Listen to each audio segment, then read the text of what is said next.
Hello! Hello, hello! Welcome to the stream. Hi, Hoffer! Good to see ya. Good to see ya. We're here with some more Legend of Legaia today. Let's get started. I've been thinking about this game. I read ahead a little bit in the walkthrough because I was like, where am I supposed to go again? What's happening? I think there might be fishing coming up, so I don't know. We might just be fishing this stream. We'll see. I don't remember anything about fishing in this game, though it does ring a bell. Last time we spent all of the stream in this little area. It was covered in mist, and we were like, nah, we're gonna get that mist out of here. Oops, I keep forgetting that the second stick does not do anything. We rescued a whole town that was covered in mist. Oh, hello, Kai, welcome. Good to see you. We saved a whole town that was covered in mist. All the people were mist zombies. They had been stuck like that for a while. Poison swarm and oak slime. That doesn't sound good. We beat a boss that was hanging out at the top of their tourist attraction garden thing. It was scary, but we beat it. We also spent like an hour farming to get to absorb a particular magic guy on all of our characters, and that took a while.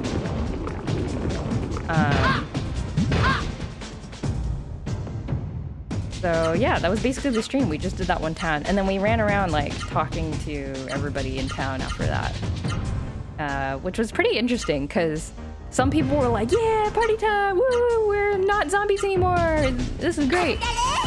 And then other people were like, "Oh, I woke up and my loved ones were gone because they had died, I guess, during the time they were zombies, and I don't know what happened to them because I'm a zombie.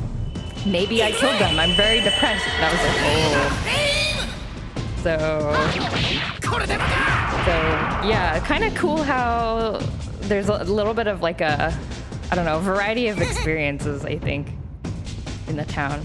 Are we at the halfway point of the game? I think there are 3 maps. So we beat that first map where the monastery was and the Great Castle and the starting town. I think that was one map, and then we kind of saved that area. Now we're in the second map. We have just come to this like can I show the world map? Yeah, we've just come to this like island area. If we go through that ancient water cave, we go through the first map. But in the game, I forget who we talked to. There was an NPC that told us that there's like 3 areas of the world. So this is the second area of the world. There may be more, I don't know. I'm guessing we're like 1/3 of the way through the game. We're making good progress, I think, thanks to the walkthrough and following. So yeah, I think we're supposed to go here. So some NPCs in the previous town told us that they have like relatives who fled to this area, to Vidna. Oh, they have windmills. That's cool. So that's why this place isn't affected. Oh yeah, everyone's like not a zombie. That's cool. Hello. Well, what do you know? You're my first customer since the mist came. Customers for what? You're just like standing in the street. It's a lady. Hello, lady. You know why the mist doesn't come into this town? I do. I figured it out. It's the windmills. So you do, eh? Wait, no, tell me. I want to confirm.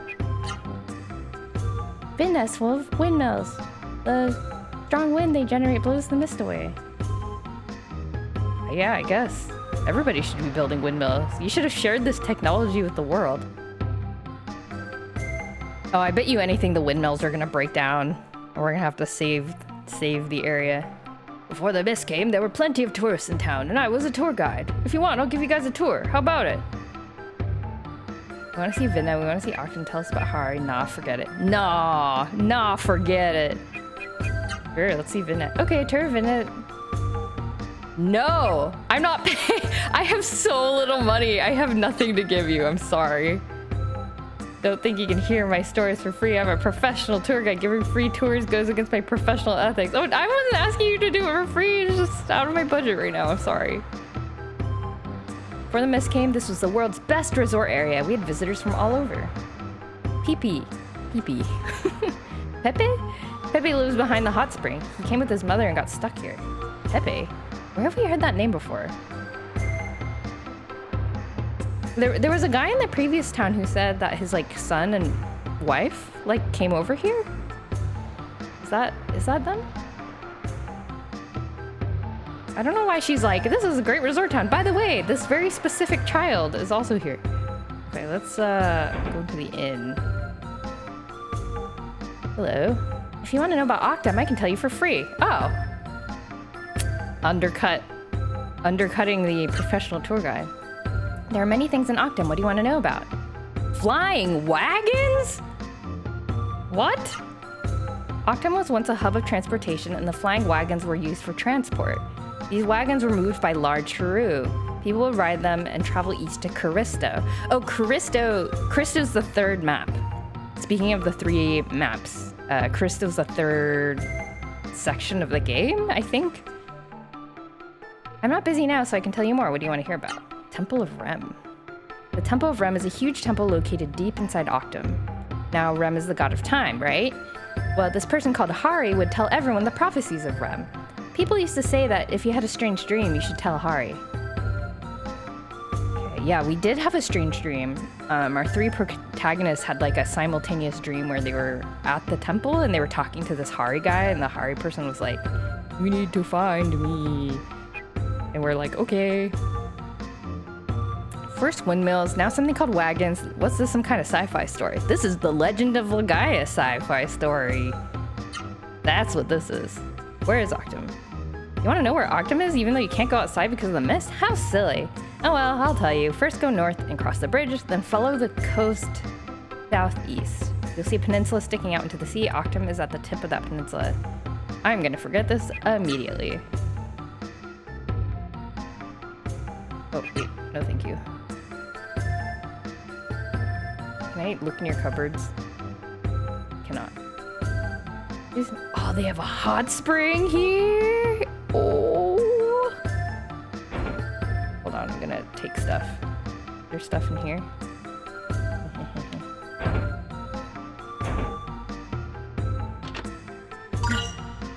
Door of wind, excellent.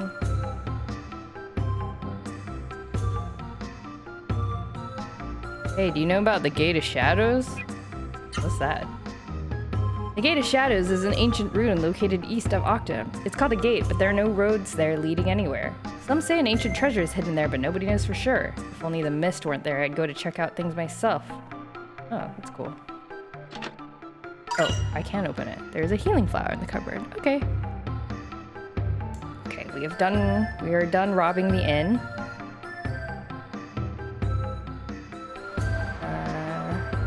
Oh, I already talked to her.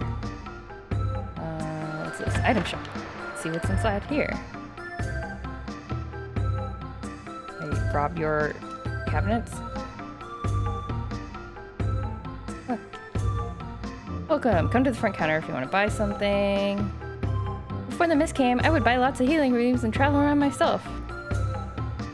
You have healing rooms in your closet?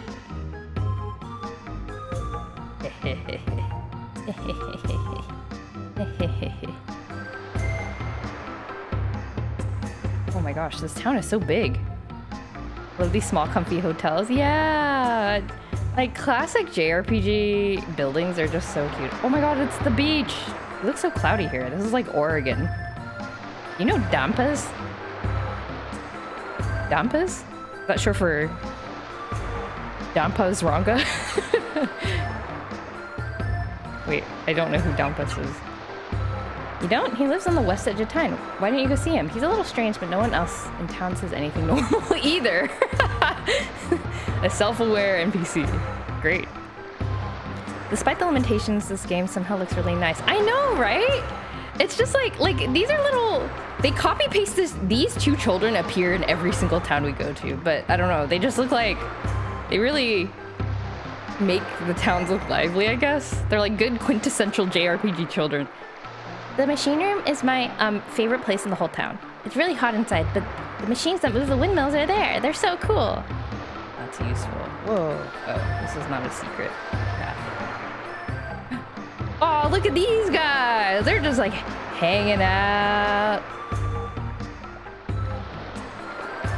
Linda's a nice town, but it's not very exciting.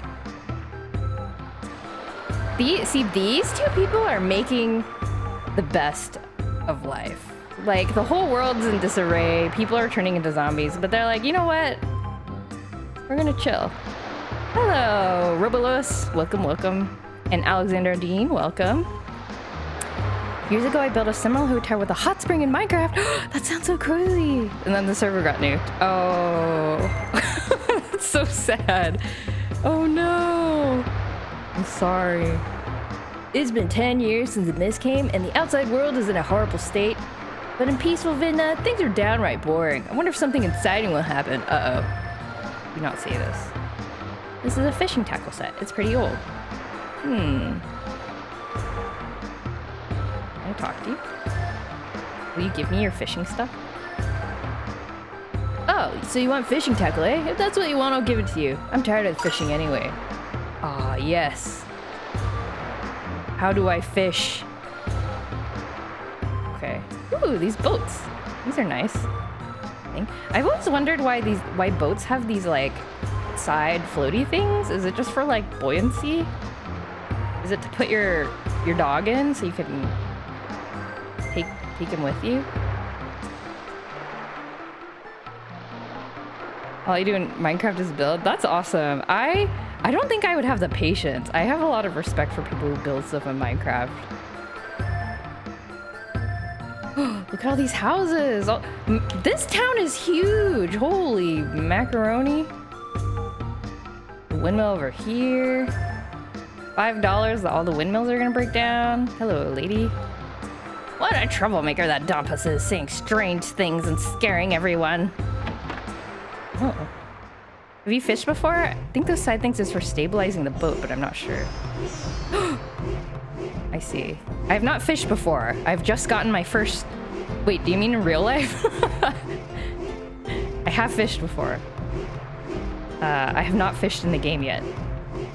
Hey, go look! People from Byron! It's a lot of Byron people! Surprise! This is another screenshotable reaction image. Surprise. What does that sound like, you think? In the game, do you ever did it in the past? I forgot this game even had fishing. But like when... I was saying earlier on the stream that I read ahead in the walkthrough a little bit. And it talked about the fishing tackle set, and I was like, there was fishing in this game, wasn't it? Like, I don't remember if I've done it, but I, like, remember it existed. No, Gala, what's wrong? I thought the Byron people were your friends. No. It's just that I violated the teachings of Byron by wearing Ozma. Flap, flap, flap. What's the matter, Gala? Zobu forgave you. Then why? Vaughn, say something to Gala. He'll understand if you explain. Gala, don't torment yourself. He'll understand if you explain. Who's he? Meaning the other martial arts people? I know. Who? Gala, don't torment yourself. Not. But... Gala, Vaughn is right. And what's more? Ozma isn't a Saru. He's a raw Saru, so you didn't do anything wrong. Oh, who's this lady? She's so cool. Rasaru? Did you just say Rasaru? That's right. A Rasaru isn't the same thing as a Saru. Oh, Hari, your prophecy has come true. What? And you are? Allow me to introduce myself. I'm called Sasha. Sasha, are you a friend of Hari's? Not really a friend. I serve Hari. I'm a priestess at the Temple of Rem. Before the mist came, Hari instructed me to go to Vidna. I was to wait for 3 youths wearing Rasaru and give them the message. Hari knew that we would come here? Wow, that Hari is amazing! Where is he? I want to meet him! I'm sure that Hari awaits your visit too. I shall now give you the message, as instructed by Hari. Wait, this doesn't explain why she's in a room full of Byron monks. Go to the Temple of Rem. See the 4 books of prophecy. When you have seen them all, the secret will be clear. A brave Rasaru will acquire a great key, the Star Pearl. She's so cool looking, I want to draw her. 4 books of prophecy. Star Pearl? What is this, a riddle? Is it loud? Should I turn down the ho ho ho ho? Hari said that with this, the youths wearing a Rasaru would find a way. Yeah. Excuse me, but... Oh, one of the fighting guys. Oh, they stopped. I've heard of you. You were of Byron, yes? Actually, not anymore. Things being the way they are, I'm sure there are very good reasons. Nonetheless, only time the game is loud is during combat? Oh. Okay. I could turn it down a little bit, actually. How do I... I'm gonna turn it down a tad. Oh no, that's too much. Maybe this. Tad. I turned it down a tad. You're the visitors that Sasha has waited for all this time. Please, rest here. Oh, we're sleeping. I hope... I didn't explore the rest of the town. I hope I didn't lock myself out of doing other things. The Temple of Rem is in Octon. Good luck to you all. Oh, okay, we're good. Hello. Weren't they in like a different formation? Sir, I hear Hari is an amazing man. I would like to go to Octon myself. Why? What? You're not a Byron person. Why are you like hanging out with these guys? I mean, it's just like... Sir, Sasha has been waiting for you for more than 10 years. Sir, is Master Zobu of Byron Monastery well? No, he's dead. Yeah, he's fine. That's good. I'm relieved to hear that. Sir, we were traveling the world spreading the teachings of Barad. When the mist came, this is where we were. We barely escaped death. And now all of us are dating this girl. We are her 4 boyfriends. That's fine. You live the life you want. Who's here? Look at this. The texture of this dish. It looks unappetizing. A 40 friend? Oh my god, the bed sharing situation. Hold on. Let's count. I left the door open. 1, 2, 3, 4. 1, 2, 3, 4, 5. Somebody's not being a monk. Somebody's being sneaky. Maybe she sleeps on the floor. Or maybe one of them sleeps on the floor. Well, look at this corn, I think. I think this is corn. See what's in here. Mrs. Dampas. Oh my, you're strangers here. Did you come to see Dampas?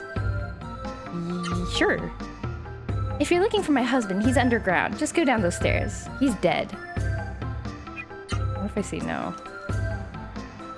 Okay. What's going on in here? Oh. What? Hello? Shelter's completed and ready anytime.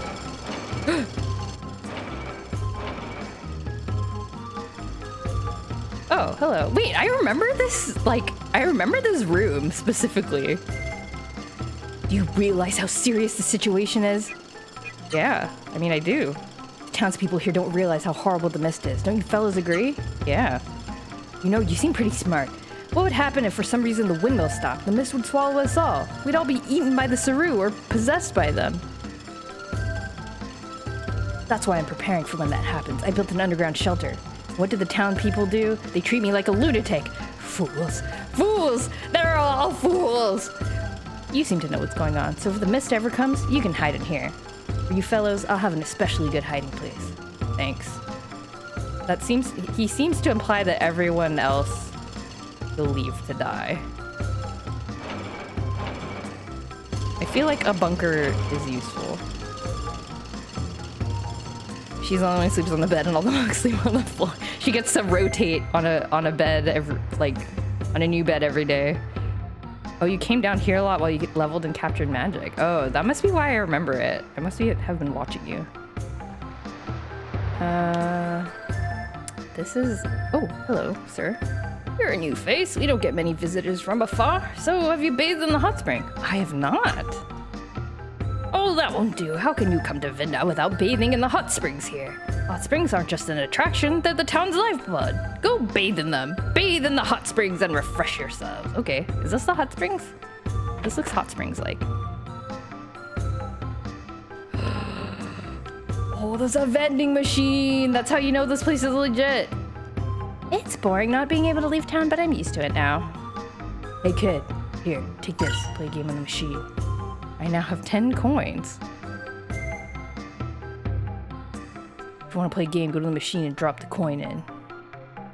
Okay, the walkthrough says do not save the coins for another time. But what if I tried once? I can save state. If I horribly lose all my money, I can go back. Save state. Okay. I thought this was a vending machine, but it is in fact a slot machine. Oh my, wait, I don't understand this. This is like a legitimate slot machine. I don't know what this means. What is this?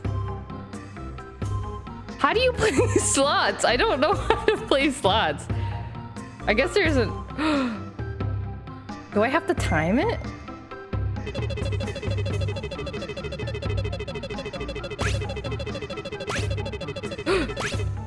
Ah! Wait, I lost 3 coins?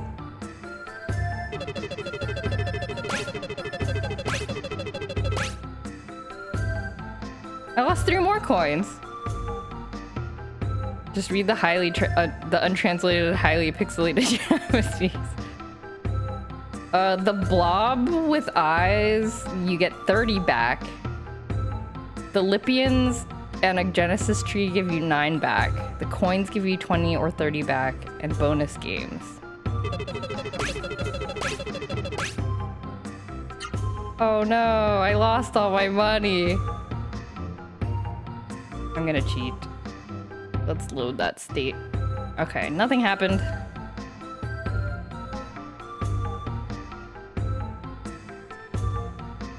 I used to charge people to bathe here, but it's too much of a hassle, so now you can go for free. Stay in for as long as you want. You'll feel refreshed. Whoa. I would like to know what this man's business strategy is.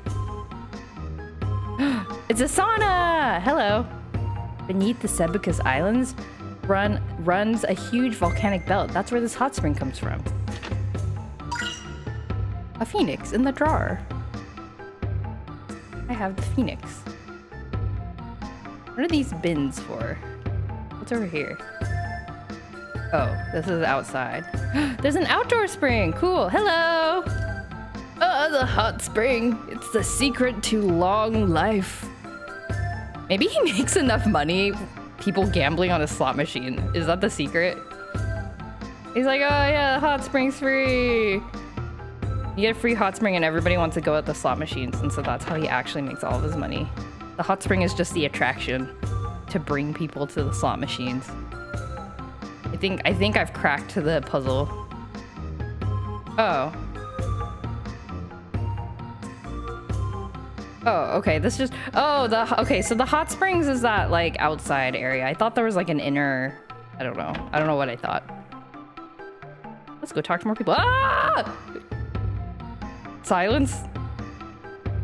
Yes, I am Pepe, but what do you want? Yeah, hooray! It's Pepe! It's Pepe! Oh, Pepe, listen, Pepe's alive! I mean, of course you're alive. This letter and Jeremy, Zalin... What? You see how he, like, stared at her for a second and was like, calm down, just chill. I'm sorry, she is very excitable. We have a letter for you from your father and Jeremy. Here it is. Oh, I gave Zalin's letter to Pepe. Oh no, is this gonna be sad? To my dearest Yuma and Pepe, if you're reading this letter, then thankfully you are safe. I'm writing you out of concern for your safety. Jeremy was covered in mist, but thanks to a brave Rosaru, we are free at last. I lost my memory when the mist first came, but now I'm completely recovered. I suppose Vinna is covered by the mist as well. I hope that the madness of Saru has not possessed you. I have so many things to ask. It has been over 10 years since you left for Vinna, but it seems like only yesterday since we bid farewell, smiling. Yuma, does the ring I gave you still sparkle? Pepe, how many gems do you know the name of now? I want to be with you. I want to tell you how much I love you. Stay healthy and strong. Until we meet again, I won't lose hope. Your father, Fat Fingers Zalin. Fat Fingers Zalin. We're just like chilling in his room now. When I was small, I asked Mother what attracted her to Father. She said it was his fat but nimble fingers. Ever since then, his nickname around the house was Fat Fingers. To tell you the truth, somewhere in my heart, I'd given up on Father. But he's alive. Oh, thank you for bringing the letter. Thank you so much. If only Mother was alive too. You can't just drop a bomb like that. Oh, the music stopped. Yes. 3 years ago, she fell ill and died. Oh, wait a minute. Oh no, the sad music. This is a keepsake of my mother. If you would, please give it to Father. We have Yuma's ring. Noah's like, yay, dead lady's ring! Please tell Father... Tell Zalan of Jeremy that his son is alive. Aww. Like Gala's just like stoically looking out of the... Okay, do you have anything to rob? Oh, they also have corn. This is a big house to live in by yourself. My mother died loving my father. I hated the mist for taking her from him. Aww. Wow, that's sad. Let's see what's in this house. Can I help you? You wish to hear a song? Sure. Good, then I shall sing for you. What is this child? The stars silent tears, the moon shining smile. A ship of dreams sails the Milky Way. Look now, there it is, the gate of shadows. Hari waits there. Hari has one heart, but Hari has 3 faces. Hari has 3 mouths. Hari dreams 3 dreams. One for each of our protagonists, maybe? I don't know if I want to meet Hari. He seems scary. That is all. Okay, thank you. Daddy's at work and Mommy's at the hot spring. Eh. Have we met all of the... Ooh, who are you? They say that the Saru turn savage and possess people when touched by the mist. But here, there's no mist, so you can wear Saru safely. Of course, there's no need for them. Yeah, this guy's wearing a Saru, just like walking around with a Saru hat. That's cool.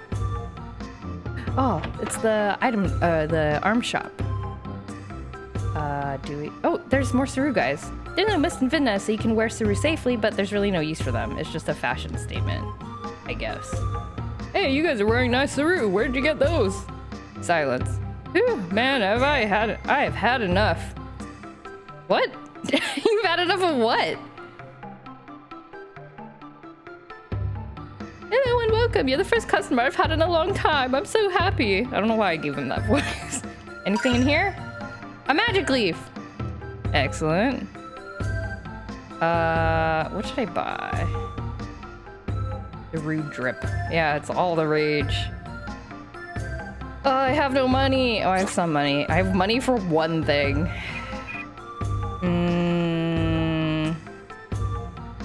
What does the walkthrough say? Walkthrough says...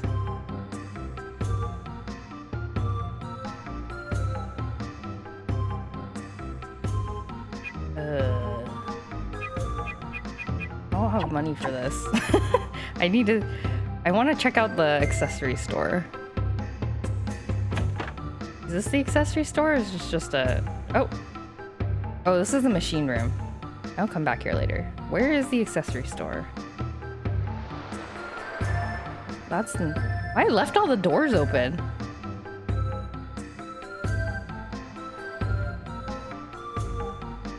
Is there anything else? No. Wait, where's the accessory store?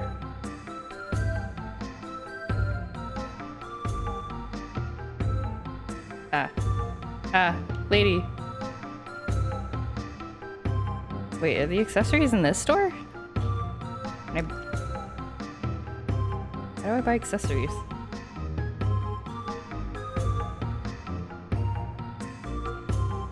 I sell.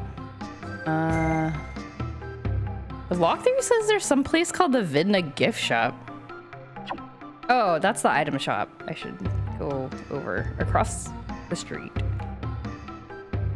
There we go. Souvenirs and tools. Okay. Metal ring. Scarlet jewel. Okay, apparently the golden compass and the pure amulet is only buyable in shops. Nullify all venom and toxin attacks. Golden compass. Increase allies' rate of attacking first. Oh man, it's so expensive. Oh, it's so expensive. I buy this. Seems nice.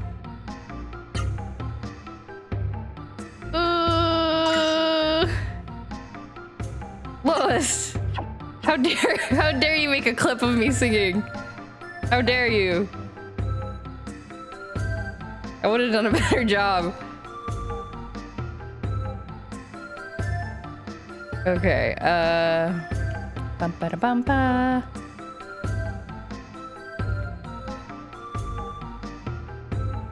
Okay. Okay, The walkthrough says I can go fishing to the southeast, but I probably don't want to yet. I don't know what that means. Will I consume items or something? Southeast. Let's try fishing. I want to see what the fishing looks like. Clipped and saved. Oh boy. I should have made a better song. Okay, how do I fish? Items?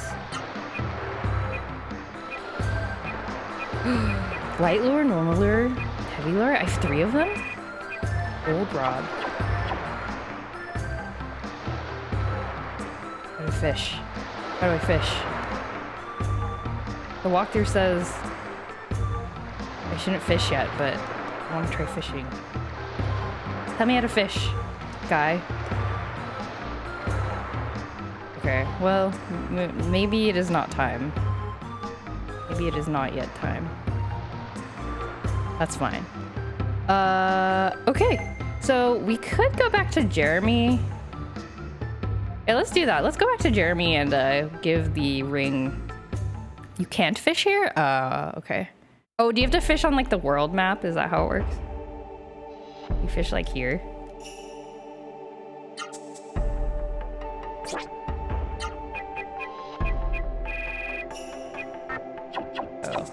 I don't know. There's probably some button for it. There's specific locations. Ah, okay. Okay. Let's go back to Jeremy and give the ring back to the guy. Tell him his wife is dead. That'll be fun. That'll be real pleasant. No. Paralyzed. I would be too if this happened to me. It looks like a small wooden box thing. Oh, okay. There's like an icon. Okay. Understood.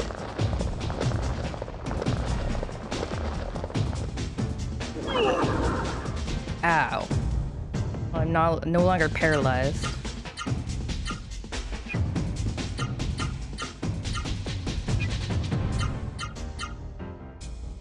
Oh, he needs the spirit. By the way, from last Legend of Legaia stream, I spent all that time trying to absorb the swordies for the wind magic, and people are giving me tips on like how to increase the chance of absorbing magic enemies. And it seems like the common wisdom is that if you overkill too much, then it will reduce the chance of you absorbing a magical enemy. The other common wisdom being that certain characters, depending on the element of the thing that you're trying to absorb, has a harder time absorbing certain elements. So I was like, I want to make sure I understood this. This is what people were saying in chat. So I was like, I want to make sure I understand this. So I looked it up. And it turns out it's all a lie. It's like a Mew under the truck type rumor. That's like somebody, actually the person who wrote this walkthrough that I am using right now, I guess they looked through the game code to figure out what affects absorption. And apparently it is there's literally nothing. It is just a straight up hard-coded percentages. It varies depending on the level of the Saru. So like a level 1 Vera is gonna be harder to absorb than a level 2 Vera, which sounds kind of weird at first, but thinking about it, I guess it does make sense, because if you've gone through most of the game without absorbing a level 1 Saru, they probably want to make it easier for you later. Yeah. You can probably, it's a Game Facts post, like forum post from like 9 years ago. You can probably find it. But yeah, they walked through the code and apparently it's just percentages. So all the tricks and stuff that Legend of Legaia players have learned, it's like pressing up and B, like literally. So I thought that was really interesting. But yeah, this is 9 years ago that this person made this post, and this game is much older than that. So it's like relatively recent, I guess, considering all the people who played this game, you know, before that. So yeah, that was an interesting discovery. Where is the guy? Where's the dude?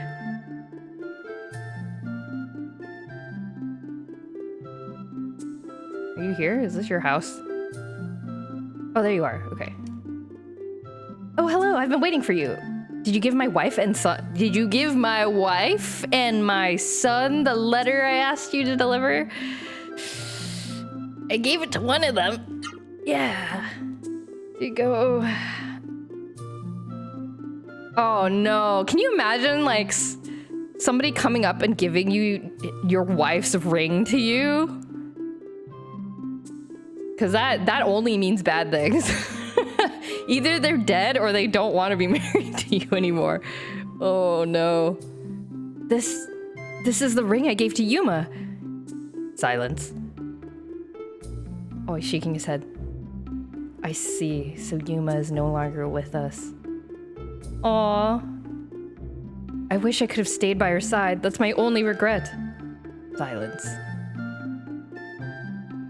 But thank goodness Pee-Pee is safe. I keep saying Pee-Pee, like automatically, because that's what it looks. It looks that way when I read it, but it's you probably don't name your kid Pee-Pee.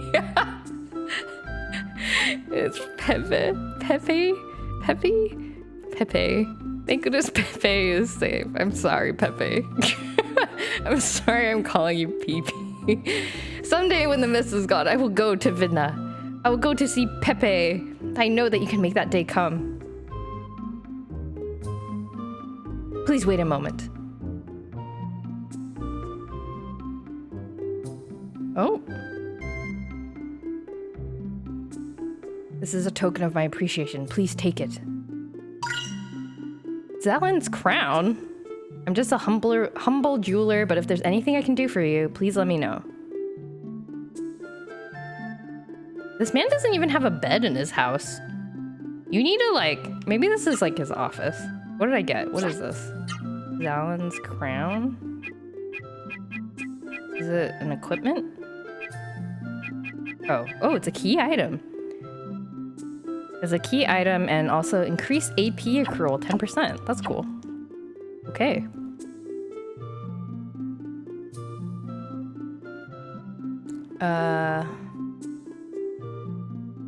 Can I try... Sleeping at the inn is free, so I'm gonna try sleeping again, because I think there is a dream sequence we have not seen yet. I want to see if I can trigger it.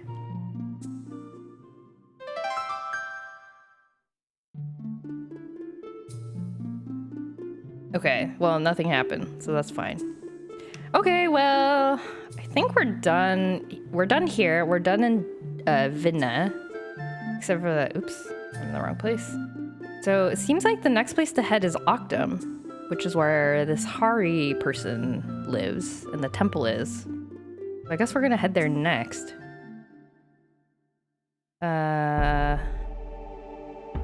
Let's save, because I haven't saved in a while, just in case. Go northeast-ish of here. Is that where Octum is?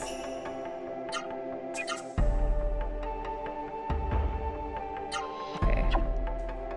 Saved. That's where the fishing spot is? Ooh, okay, northeast. Do not see any fishing tackle. Maybe I can't do it in like mist areas. Maybe I have to clear the mist first. Killer bison! I have memories of killer bison. I'm scared of killer bison. This is all I know.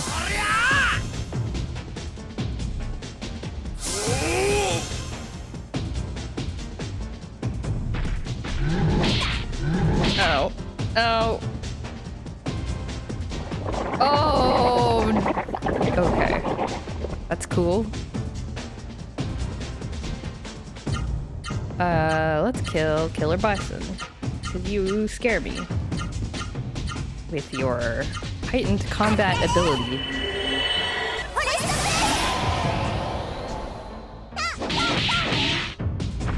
Oh. Okay, that wasn't so bad actually.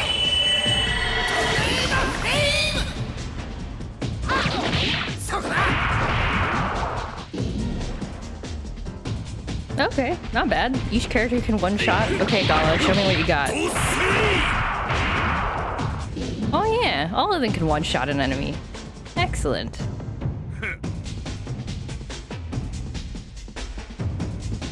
How's everyone's week going, by the way? Anything exciting? Exciting going on the weekend?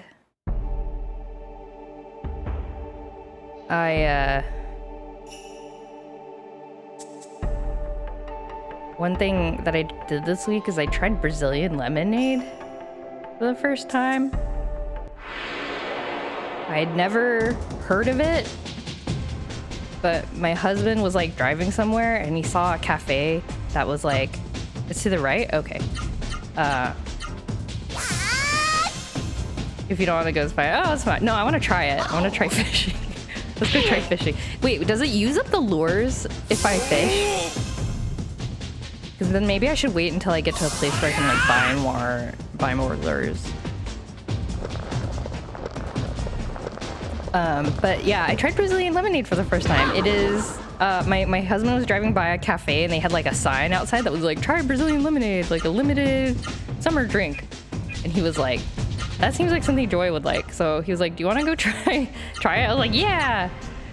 It is basically just condensed milk plus, confusingly, plus limeade, not lemonade. It's a limeade plus condensed milk drink. Which sounds a little scary, but it was really, really good. And we looked it up. We're like, why is there limeade in the Brazilian lemonade? And it's because I guess in Portuguese or something, like the word for lemons also means limes. Like it's like the same word or something like that. But anyway, it got like, and it's like sometimes made with lemonade, but it's mostly made with limeade. And the other funny thing is that in Brazil, it's called Swiss lemonade. So so Brazilians call it Swiss lemonade because of the milk, I guess. But it's like a Brazilian, it's like the drink, the concoction is not from Switzerland. It's like a Brazilian thing. Anyway, it was a delicious experience. I'm going to the fishing. Right, go right. My weekend plans are to plan a trip to Santa Barbara via train. Oh, that sounds great! Train trip! That sounds so fun!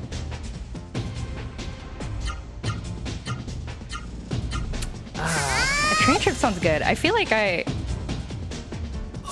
was maybe 10 years ago. Oh my god, I'm so old. 10 years ago, I would have been like, yeah, train trip! And now I'm just like, I'll just stay home. I don't know. I was talking about this with my husband actually. I was like, because he loves to travel and he's like, okay, how about next year we go here and here? And I was like, can you go by maybe you should go by yourself. Like, I don't want to go. I enjoy traveling with you, but I like staying at home. He's like, what do you mean? I was like, maybe you should go by yourself. I'll stay home with Marble. Really? Like, how can you just like want to stay home? I was like, I don't know, I like home. It's like a hassle to go around. I don't know. But when I was younger, it definitely was like, oh, I'm gonna travel. It's because I watched Kino no Tabi. I was like, I'm gonna be a traveler like Kino. Like go around and like be cool and like talk to like people and learn about their stories and stuff. And now I'm like, I'm too tired. I'll be your husband's travel buddy. Aww. Yeah, I don't know. It's just like certain people. I don't know, traveling is just like a thing, I guess. But it's just like not a thing that I deeply feel like I need to do or something. We've had Vietnamese limeade before, it's incredible. Ooh. Let me try that. Is this the fishing hole? What's the difference between like Vietnamese lemonade and like American lemonade? Oh my god. Oh my god, hello. Oh, there's raiders. The PS1 is haunted. Oh god, it's haunted?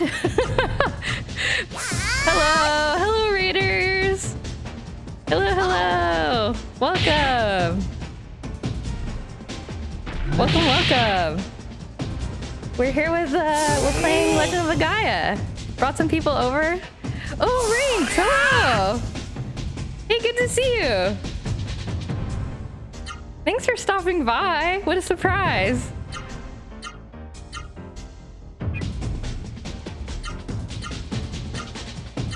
Oh my gosh! I hope you enjoy old school JRPGs, because that's what we're doing tonight. I'm currently trying to figure out how to fish in this game, because apparently you can, and I did not know. I did not know you can. So this might be a fishing stream. We'll see. Oh, and welcome to the game's worst animation ever with the lip kissing. Glad you got here in time to see that.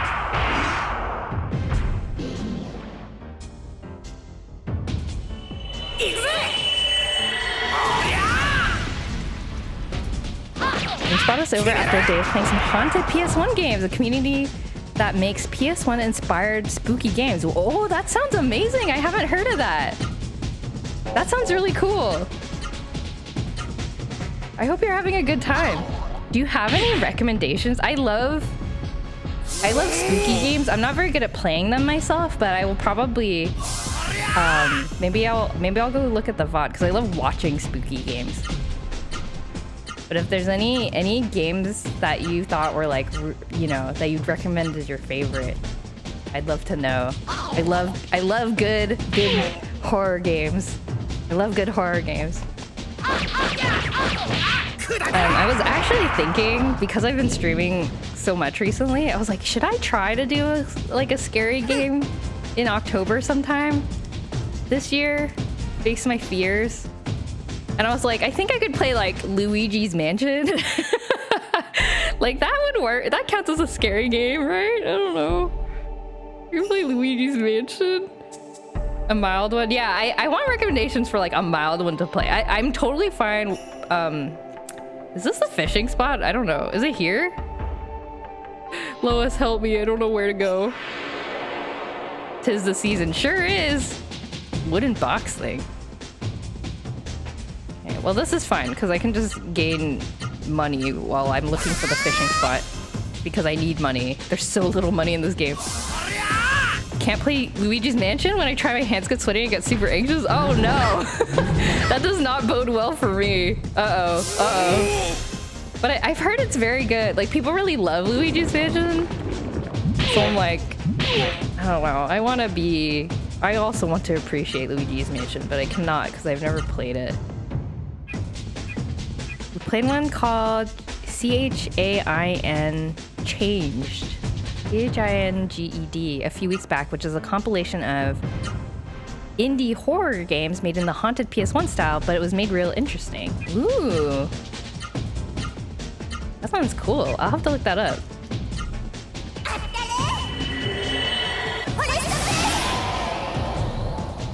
It's very good, and the hubby played for me. Oh, so you can watch. That's great. Perfect.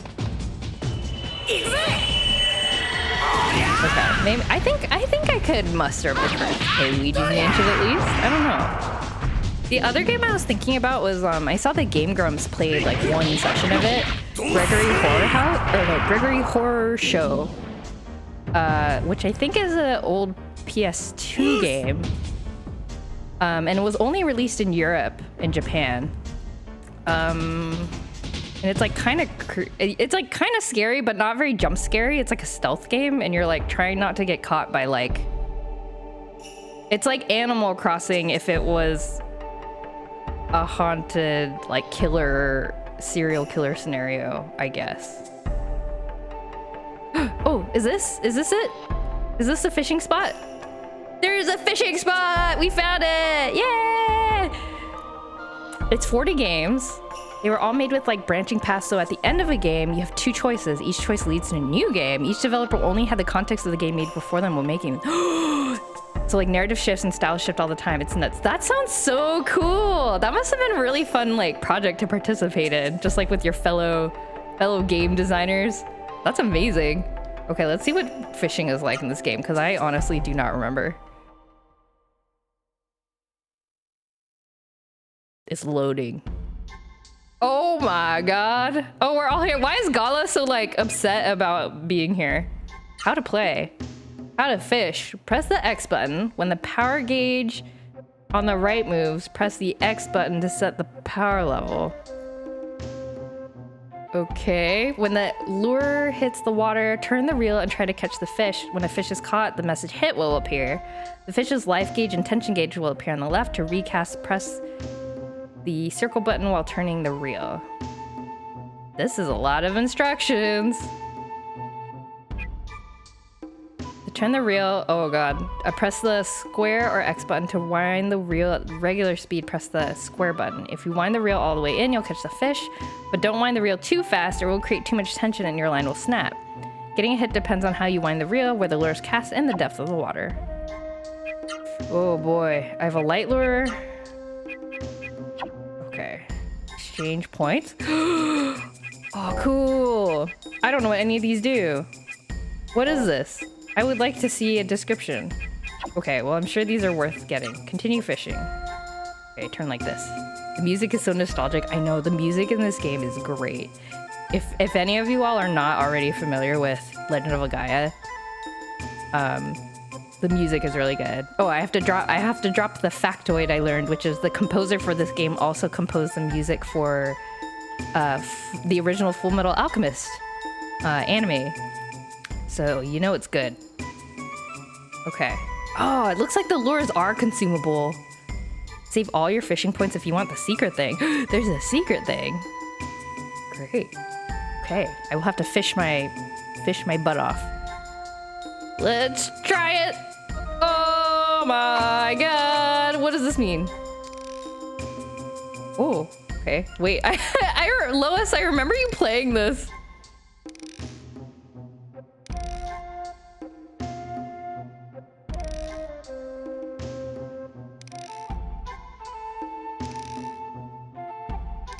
Yeah, I remember. You must have fished a lot because I like kind of remember you like agonizing over this minigame.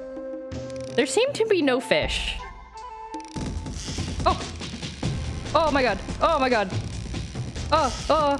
Okay, okay. Ah, I see. Okay, the tension bar comes up, but I can just... Okay. I did it! Kai and Natoid... Oh! You guys know each other? That's so funny. That's amazing. I got a jack. It looks horrifying. A small 28-point orange, neon orange fish. Well, it seems like Natoid and Kai have like, you guys must have like gaming tastes in common or something. Like your circles overlap. Your circle of like friends overlap. That's amazing. That's so funny. How do I... Oh, okay. Let's see. Do it again. Okay. Yeah!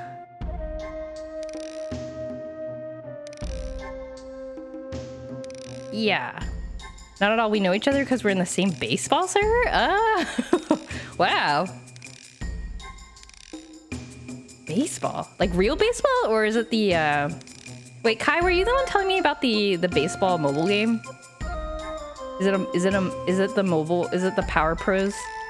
Is it a server for Power Pros or is it a server for real baseball? Where's the fish? Give me the fish. Fish.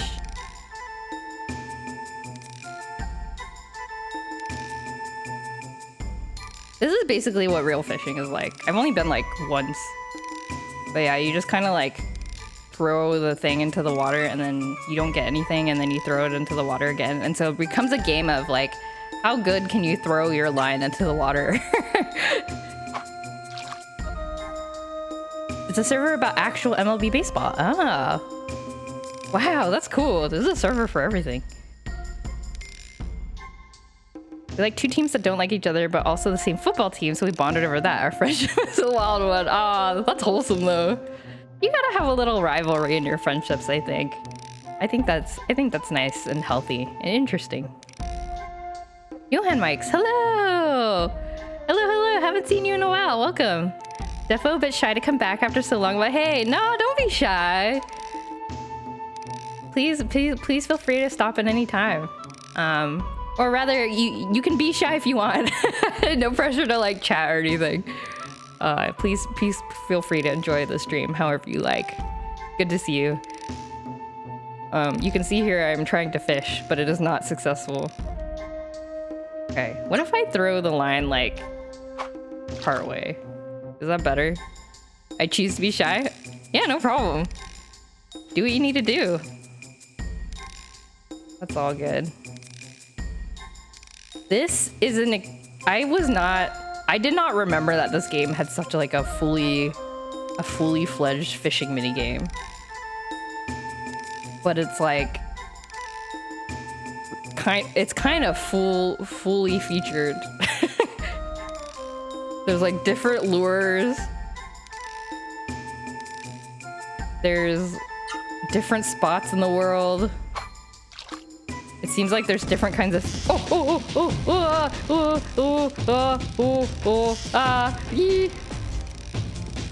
oh my god. We can watch the fish slowly die. It's dying, its life bar. Why are you recovering your life? Please. No.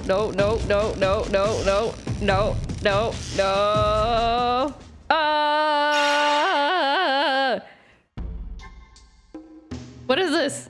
A medium jack. Also horrifying. Cool. I want to catch something that is not this. Maybe I have to use a different lure. Oh, there's like a shadow in the ground. Or in the water, sorry. Oh, yeah. I was looking. I'm trying to look at chat, but I can't. I'm scared. Oh, I got another one. Always peek in, but get too shy to talk until today. Oh, Rinks, really? Oh. Well, feel free to lurk if you want to. Though I'm always happy to see people in chat. It's always nice to see a familiar name. Life happened, new university happened, driver's license happened, relationship maybe. So I lack free time to stop and check Twitch. Whoa, Johan Mike, that's a lot going on for you. Why is it saying good? Why is the game saying good? What did I do good? Is it because I'm zigzagging? But that's exciting. Johan Max, it sounds like there's a lot of good stuff happening in your life, so that's amazing. That's great. I love how in-depth the stats are on the edges of the screen for the RPG fishing game. Yeah, it's like, this is exactly how far you've thrown your line. This is how deep the water is. How much power. Double rainbow. Haplo 42, welcome. I love this old game, haven't seen it in so long. Yeah, it's my childhood RPG. It is, though I've never beat it myself. My sibling has beat it. One of my siblings has beat it, but so I know of it very well. But I'm kind of fuzzy on the details of like the last 2/3 of the game, so I decided I wanted to play it myself and share the memories with all the people in chat. I'm scared. Why is this fish resurrecting? Why do they do that? I wish I could do that. Oh, another one. Low poly fish. Once you get used to it, you can try the heavy lures. It'll bring out different and harder fish. Oh, okay. Let's try that. I'll try. Okay, one more. I'll do one more, and then we will move on with the story of the game. Japanese people have a special love for fishing nerdiness. This is true. Did you know that Harvest Moon was originally... I think this is true. I hope this is not misinformation, but the Harvest Moon games were originally like a spin-off of... Wait, actually, not Harvest Moon games. I think the Harvest Moon Game Boy games were originally like gonna be a spin-off of a series also by Natsume called Legend of the River King, I think, and it's a fishing game. And so I have it on my list of like games to maybe stream. Like maybe I should try streaming Legend of the River King, because you know, sort of like it's in that universe. Oh, we got one. We got one. What is this?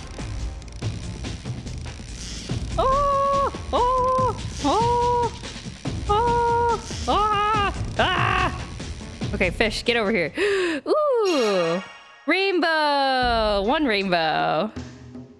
It is another horrifying creature, a fly pie. I hate it. I'm gonna put you in my pocket and eat you. Okay, I should stop fishing. No. Okay. Let's. I have not enough points. Why is points lowercase? Oh well, it's okay. Never beat it either. It's also from my childhood, along with Xenogears, Star Ocean, all the FFs probably. Yep. Same here. I've never played. I had Xenogears actually, but I've never played it. I don't think I ever even turned it on, but I'm fairly certain I had it. And I've never played Star Ocean, so I'll have to try that series someday. Right now, waiting to see a star. Ooh, I have. It was on my list. I was watching for the release, but in the end, I decided not to get it release day.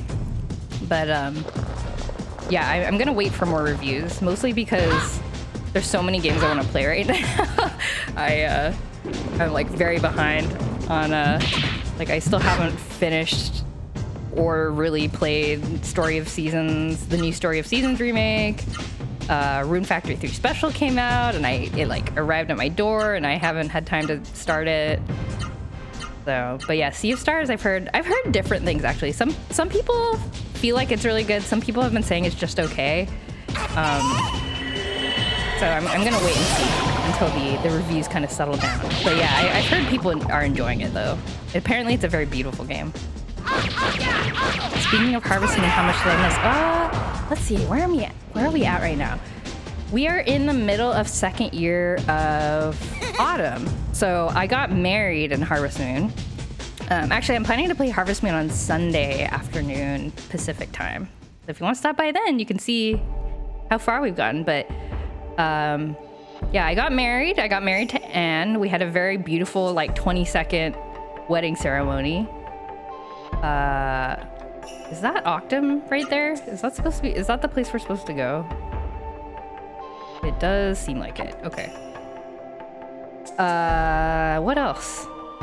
So yeah, and like the girls are all at like 8 hearts or above. So mostly I'm just trying to work on, kind of making my farm as cool as possible so I can get like the maximum score at the end of the game.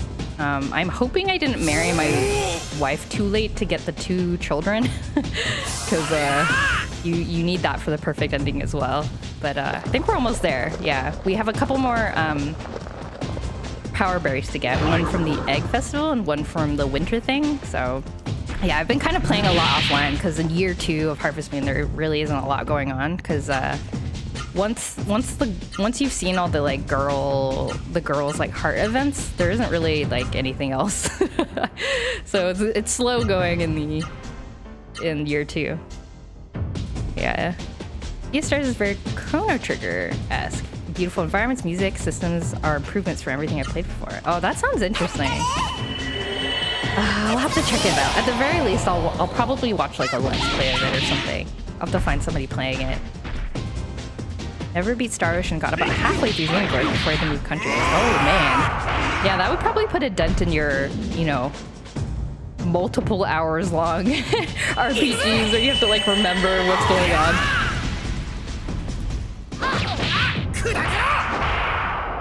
I totally spaced out and was about to congratulate her on her wedding. My brain caught up to being about hers.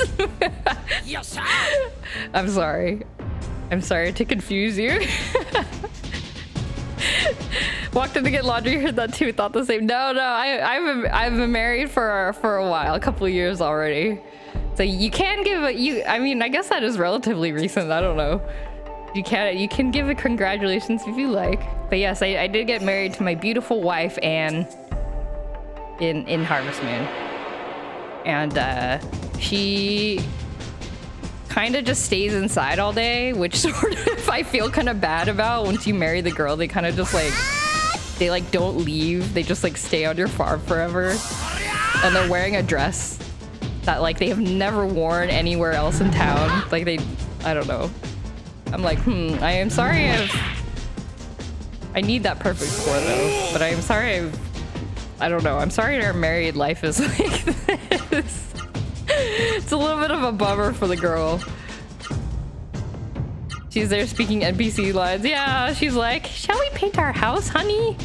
And she gives me a fish every day for dinner. I don't know. I feel like I could cook dinner once in a while, but the game does not let me. I wish I could. Congratulations on your wedding. Both in Harvested and Reality. Oh, thank you. Thank you, thank you. Congratulations on all your weddings. Thank you. Appreciate it. So many weddings. I play so many Harvest Moon games. There will be many weddings.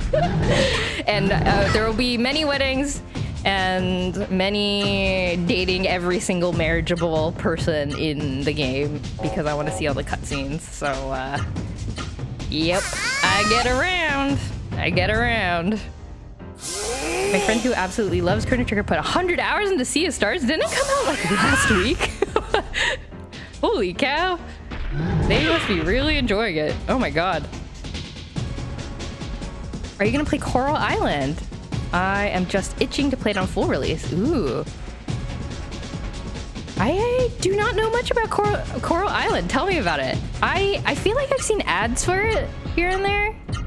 But to be honest, there's so many like new oh my gosh, Gala's gonna die. I need to heal him. There's so many like new cozy games coming out, and I feel like they're all coming out so fast that I kind of just gave up on keeping track of all of them. Yeah, I don't know much about it, but I'm always down to try like new cozy games. Misremembered it was 60, but still. Okay, but 60 is still a lot. Yes, 60 is still a lot to play or to spend on a pretty new game. That's amazing. Harvest Moon Stardew Like that takes place in a Southeast Asian-inspired setting and has an eco-friendly conservation tilt. Oh, that sounds very cool. Farming sim, but more Southeast Asian themed. I'm in the beta and loved it. Coral Island's great. We've all been playing it in early access and waiting for their full release. Ooh, that sounds great. My husband's from Southeast Asia actually, so I might show it to him and be like, look, look at this.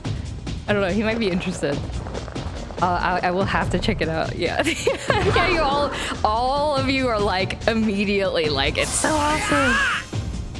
I feel like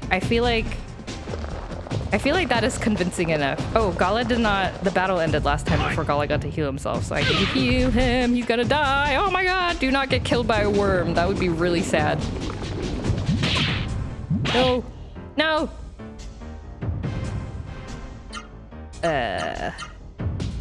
Kill the slime. Oh, can she fit another? Can she fit another move? Oops. No, she cannot. Okay.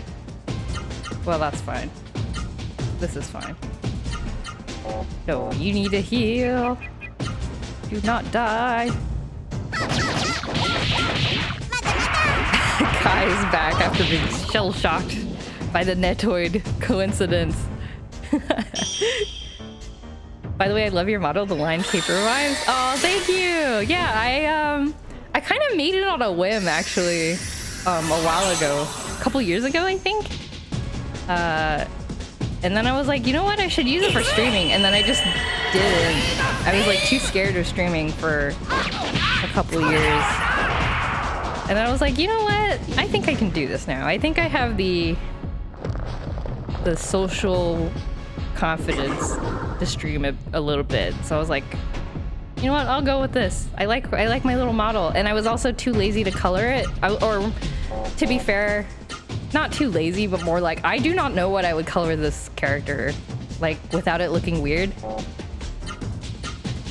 And so then I decided to make it line paper. And I feel like that was a pretty good idea. Oh my gosh. Thank you. Aw. I was enjoying it way too much and didn't want it to be over before it actually releases, so I swore it off until it releases, but all the updates in Coral Island are so cute. I will have to check it out. I will have to check it out. It sounds very good. You all are making it sound very fun. Is it like an MMO type of thing? Like, or is it a solo game? Was this Octum? I'm gonna save. I'm gonna save because it's been a while. Okay. Okie dokie. Save. Let's get into Octum. See what's going on in Octum. A solo game, not sure if it'll have multiplayer. Ah, okay, okay. Sounds good. That sounds good. I don't have to charge up my social battery for it. That's great. Cutscene. Okay, now we have plot. Finally. It's Octum! Vaughn, Gala! This must be Octum! Yes, this would appear to be the Octum as was told to me in past dreams. Oh, Noah's so cute! She's like, yeah! A mist-infested temple! Awesome! Hooray! We're in Octum! Yeah! Oh, this is the place that we saw in our dream. Like one stream ago? 2 streams ago? I can't remember. That means Hari is here, right? He's the one who can tell me what my dreams mean. I am scared. I think they did meet the Kickstarter goal for multiplayer, but that's something eventually coming eventually in development. Ah, okay. Cool, cool, cool. So maybe something like Stardew Valley where you can like do cozy game things with your friends, but it's not like an open world or anything like that. Grabs food and stuff post-stream, BRB, no problem. It was excited. She is. She's so excited. She's like 12, I think. She's like literally a child. She's so cute. Some of the characters remind me and Netoid of our uncle or grandparents. Well, my other side's of the fam grandparents, so I kind of enjoy seeing them. Oh, that's so wholesome. That's so cool. This is why that's why like representation of like cultures is important, you know? You know, I think that's great. Hari! So where is Hari? Oh my god, girl, calm down, you're gonna hurt yourself. Stop running up and down the stairs. Come out, Hari, I want you to tell me what my dreams mean. Oh. He's like, stop. No, wait, calm down. You must calm down. Look at her throwing a tantrum. Look at her. I wish I could throw a tantrum as cute as this. But... Listen, look around you. Octum is enveloped in the mist. Yeah, everyone's dead here, probably. Or zombies. Could any ordinary human being survive here? But I just... Noah, forget about Hari for now. We can look for him when the mist is gone. You're so mean, Gala! Wow! Wow! Wow, wow. Oh, look at her, she's crying. Oh, not anymore. Wait, I know, the Genesis tree. If we find it, we can drive out the mist. Tara, tell me, is the Genesis tree close by? I'm sorry, Noah. Unfortunately, I do not sense the presence of a Genesis tree here. Oh no, she's sad again! Ah! No, it's not fair! Oh my god. Oh, she's fine. On, what do you think? Let's at least look around first. We must save the world first. Let's look around, we're here. Look at her flapping her arms. Oh! Oh, Vaughn, you're my favorite. Screw you, Gala. I hate you. God. So there, Gala, you have to do whatever Vaughn says. Oh my god. Very well then. But if we don't find anything, Noah, then you must forget about Octum and about Hari. Look at her face. She's like, silence. But Vaughn, there is something that troubles me. In mist-covered towns, there are always people possessed by Saru, but I detect none here. If we must search the town, let's be very careful. Okay. Golly, you talk like such a big shot. Fun, let's look for Hari. I love this little family. Okay. It says I'm following a walkthrough, so forgive me while I go look at my other screen.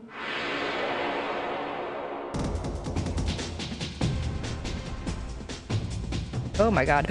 Orb! I want the orb. I should have healed up before I got in here. Orb is an AoE healing spell? I need this. Wow, why does it move like that? I dislike that. I dislike that very much. Orb. Let's get rid of this guy first. Mad Mantis. The enemy designs in this game are also unique too. Like, I don't think I've ever seen a game with enemies like this. Maybe that just means I need to expand my experience of games or something, but like, I don't know. This is really interesting. Like, orb? Like, what's with orb? Why does it look like that? Oh my god, 200 damage? Why would you do this to me? Oh, it's so strong. Oh, the orb comes off. Uh-oh. That doesn't seem good. I need to heal. Spirit.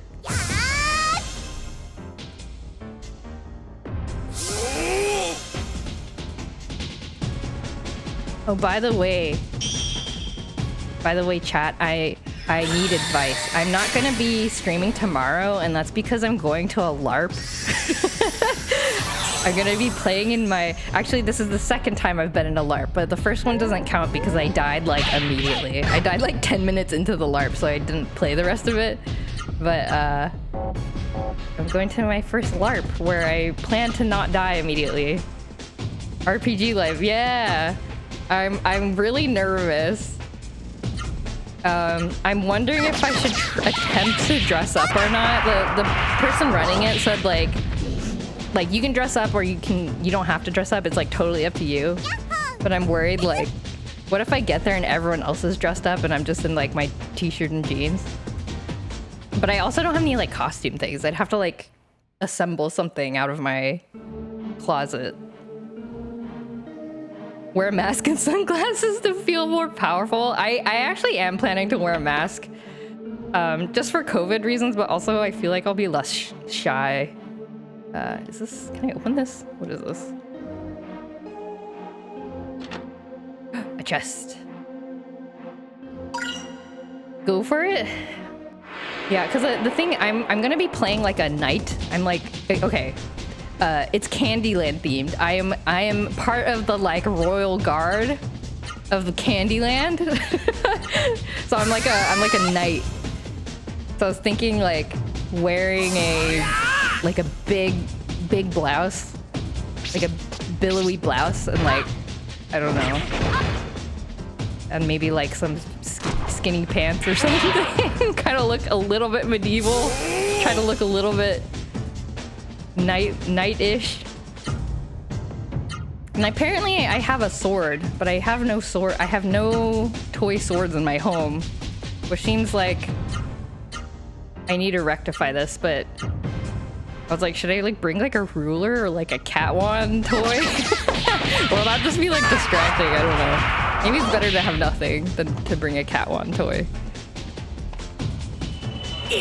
But yeah, I'm nervous because it's gonna be more improv acting than I think like traditional, or I shouldn't say traditional, I guess LARPs have been around for a long time too, but it's gonna be more acting than like TTRPGs, which I'm more used to, where you kind of just like, you can act if you want to, but you can also just like describe what your character is doing, and that's like fine. But because the LARP is so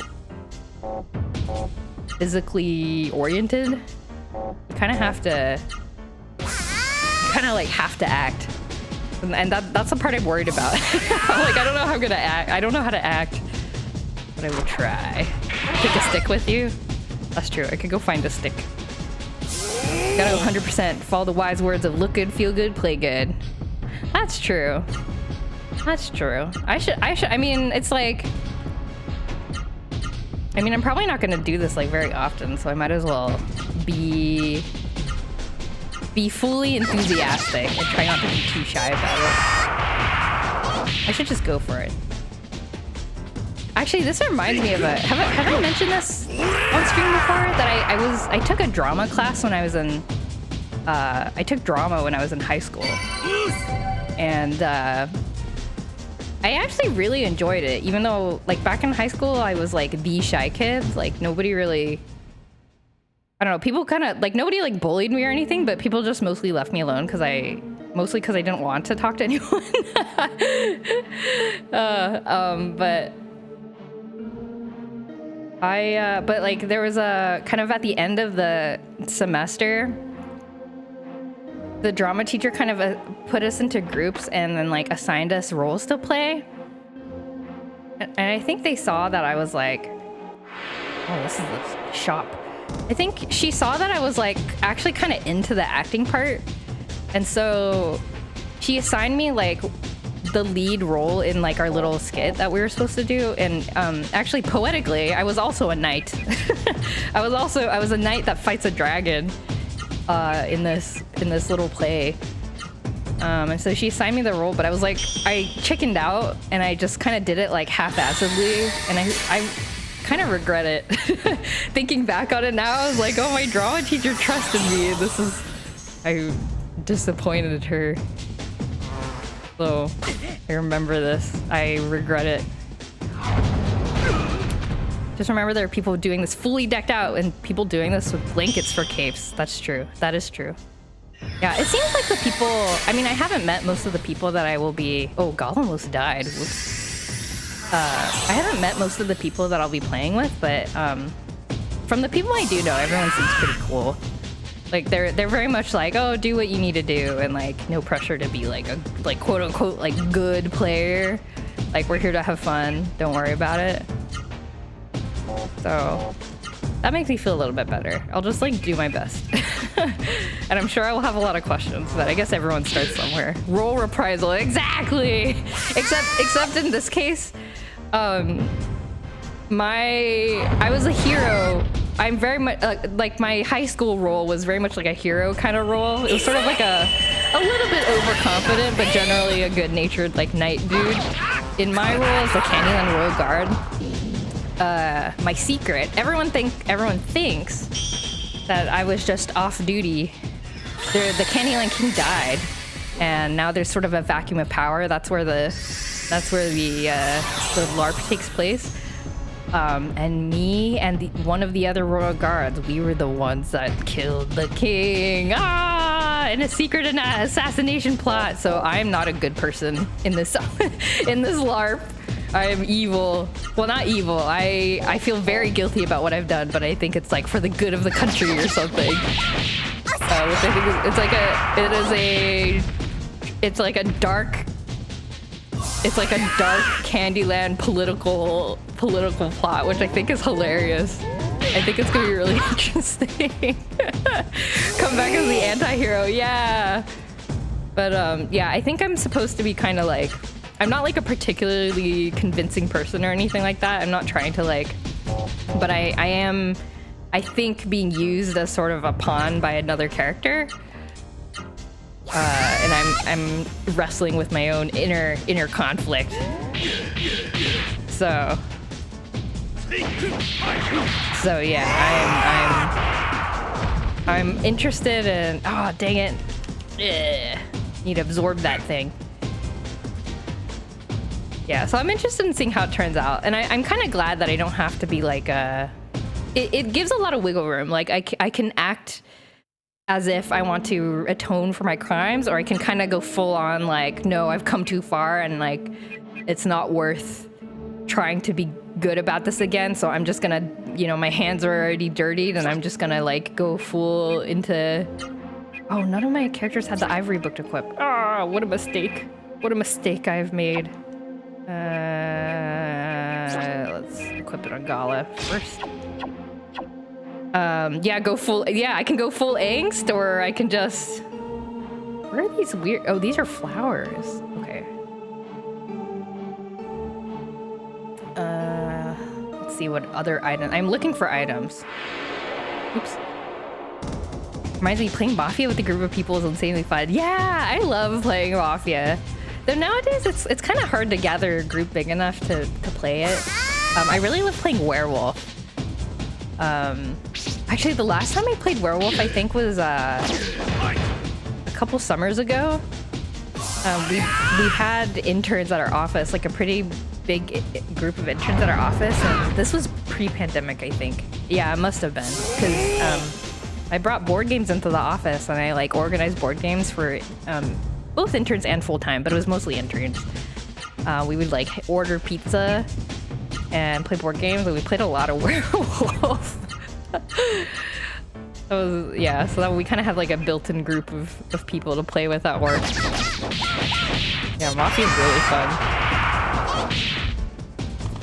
But yeah, it's kind of hard. I used to play it more as a kid, and then now as I get older, sometimes I'll suggest, like, if I'm with a group of people, like sometimes I'll be like, oh, we should play Mafia or Werewolf or whatever. And there's sometimes people who are they don't like playing it because I guess the arguing gets kind of intense, and they're just like, oh, I don't really want to play like an arguing game, because like there are people who get really intense about the like accusations and stuff. So I hadn't realized that as like a kid.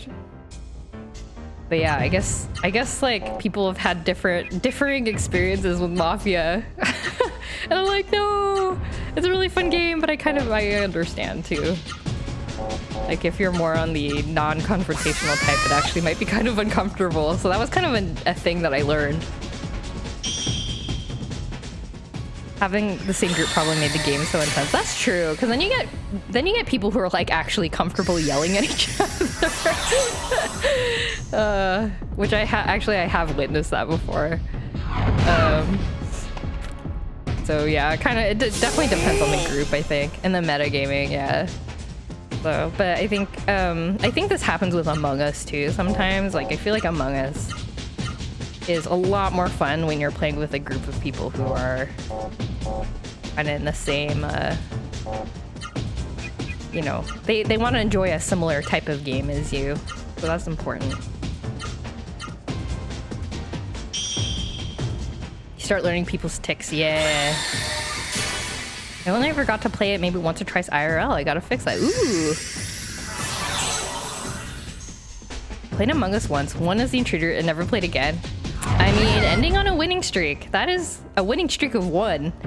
Like, that's not bad. That's not bad. You never want to end it on a losing streak, you know? So, totally fair. Absorb! Absorb! Yay! Gala got it! Yeah! I acquired the power of Orb! Excellent. Undefeated. Exactly. Orb! I cannot... The mental burden that has been lifted from me, knowing that there is no trick to absorbing magic is immense. I want to reduce being ambushed, and let's put the ivory book on Noah. Okay. You can reorder your magic from the menu. Oh, really? That's cool. A secret item. I have found it. Okay, there's nothing else here, it looks like. I've already examined this room. Let's see what's in here. What's in the inn? Okay, just some beds. A very efficient inn. E.g. put the healing magic on top. Oh, that's a good idea. Miss Galaxy Duck, hello, welcome. Welcome, welcome. I hope you're having a good night. Hope you're ready to enjoy some JRPG. JRPG fun times.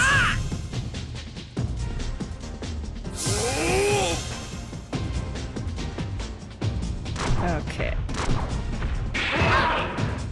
Ah, this thing is so horrifying. What is this even? Curry devil. Okay. Curry devil, I see. What does that mean? I don't know. I always wondered why the enemy was called the curry devil. Yeah, it's sort of mysterious.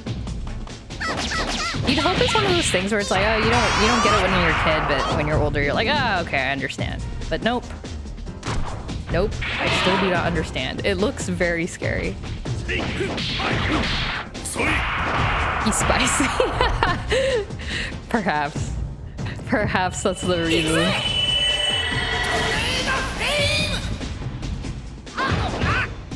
He looks so weird. Like, this is just, like, it's just such a unique enemy design. I don't know. Where'd they come up with all these ideas?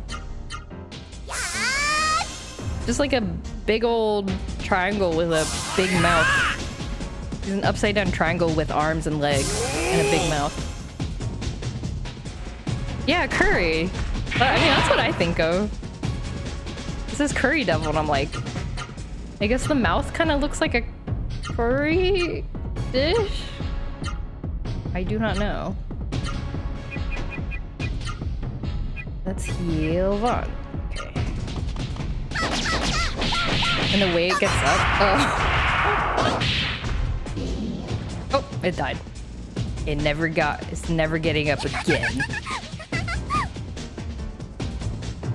Okay. There are no lore clues. I was hoping to find some lore clues about what has happened in this place. Oh, speak of the devil. There's a piece of paper in the dresser. Do you wish to read it? Yes, I do. My wish has come true. Tomorrow we launch the plan. Travel light. That's it? That's all it said? Is there any lore in the bed? No. Okay.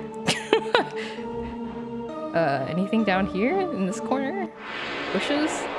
Anything very short lore. It's incredibly short lore. Orb. Oh, I need a heal. Noah, spirit. Okay. Tomorrow we launch the plan. Travel light? The people here were going somewhere? So all the people here escaped, I guess. Because normally in previous towns that we've been to where the mist has like infested the town, the townspeople were sort of like caught unawares or they just didn't have a defense mechanism. And so they became like zombies. They became like possessed. But it looks like the people here, whoever was living here escaped somehow. They went somewhere. Oops. Spirit. Orb.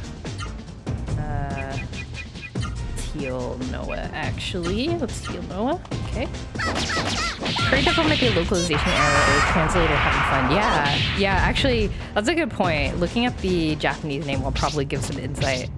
I always get curious about details like this. I wonder if there's even like... I guess I would have to like Google for it in Japanese. I can't imagine that there's like hardly any English language websites or anything about this game. So I can't imagine anybody made like a, I don't know, like a translation thing. But probably if I searched in Japanese, I could find it. I don't know. Let's kill this guy. Let's kill... We'll just spirit again. Fine. Oh, actually, you can heal yourself. Heal yourself. Curry devil. Ow. Oh, yes. Oh, yes, Noah, you're the best. Good job blocking all of that.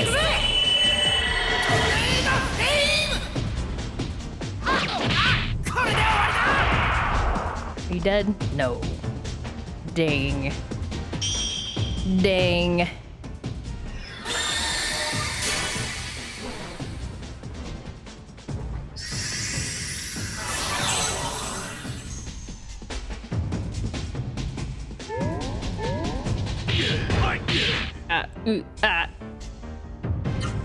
Okay. Orb. You will absorb the orb. You will kill this guy.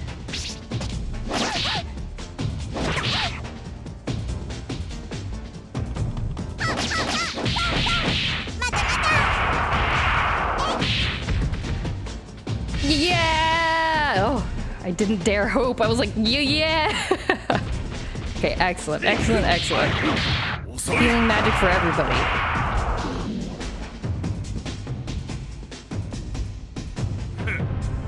Okay. Okay, okay. Now, only Vaughn needs the healing magic absorbed, so we'll put the ivory book on him. I hope I find more lore. That was just a small... That was the smallest morsel the game could have given me. I hunger. I hunger for more lore. Do this. Ace pendant. That's what blocks raw attacks. We can move that because we're not fighting that particular boss anymore. Okay. Anything over here? No. There's a house. Let me in. You have lore. House. Ah! Darn. Random battles getting in my way. Speaking of curry, as a kid, during the Power Pro story mode, they'd often mention curry and kimchi, and I had no idea what it was. Oh my gosh. That's funny. I wonder if there's anything like that when I was a kid. Or it was like a food or like a concept I didn't know as a kid. I learned about later. Was there anything like that? There must have been. There must have been, but I can't remember. I didn't know what the concept of grounding was when I was a kid. Like when you get punished. But I must have told this story before. I feel like it's one of my common stories. The wiki just translates it to devil? Oh. Just like Akuma or whatever? Thank you for looking that up. I appreciate it. Well, we will never know. Maybe they wanted to make it like less demonic sounding or something because of the... I don't know, maybe they didn't want their game to get... Oh, Debidu? Oh. Debidu. That's interesting. Maybe they didn't want the game to get canceled because it's got the devil in it.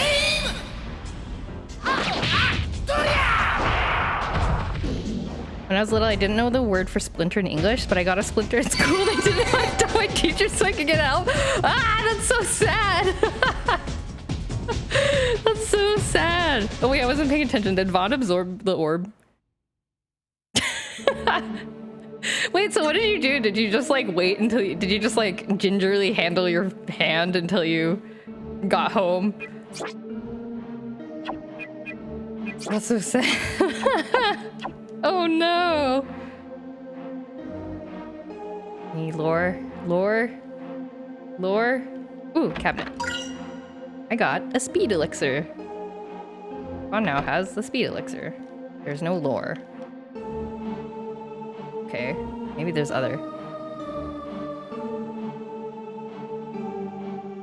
I was like, I have a, and then I showed them. Oh, that makes sense. Y'all know what a Wii is? Ooey? Ooey? I don't know what an Ooey is. O-U-I? Oh, like a Ouija board? Or a DUI? I don't know. This is the only things I can think of.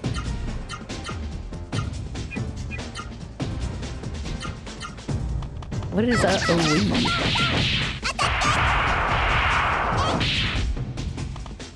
Oh wait, it's IOU? Oh! IOU, yes. You owe me. You owe I. Yeah, that come to think of it, that is another one that I didn't know as a kid. But I can't remember where I saw it. Oh, I absorbed it. Okay, everybody's got the healing magic. Excellent, excellent, excellent. I think it probably came up like, must have come up in like a book or something.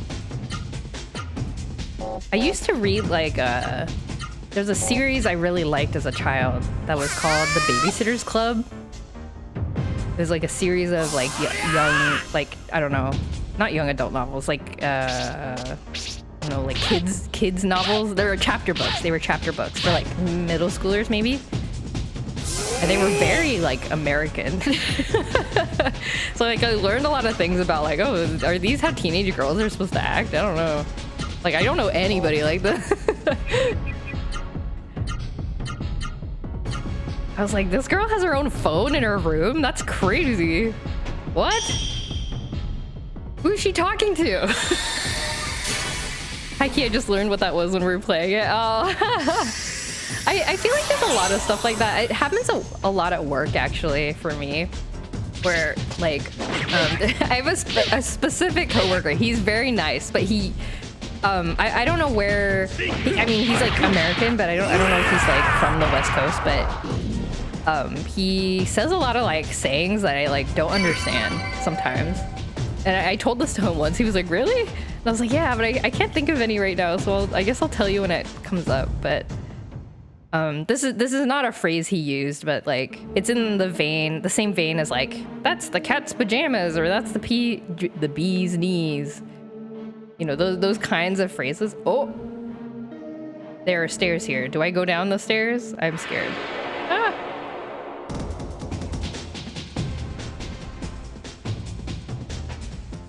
Launch team surprise the enemy.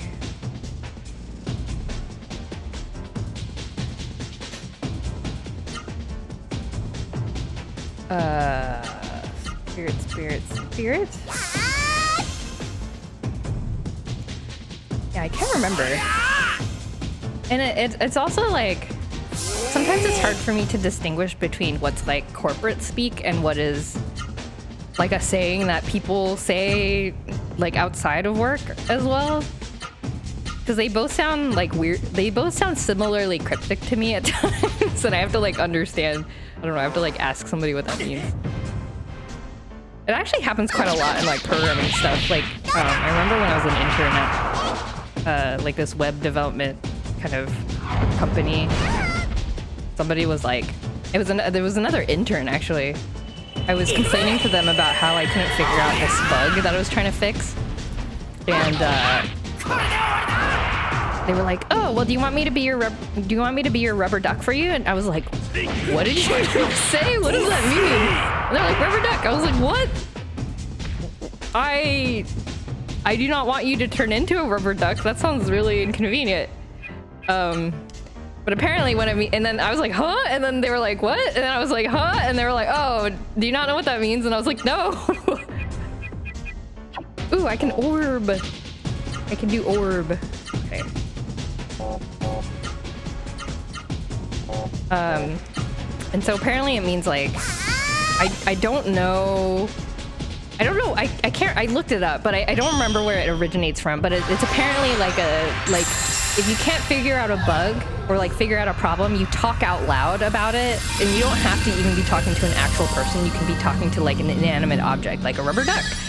And a lot of the time, the act of just trying to like explain a problem or explain your thinking out loud helps you figure it out, because you're like concretely kind of putting words to it.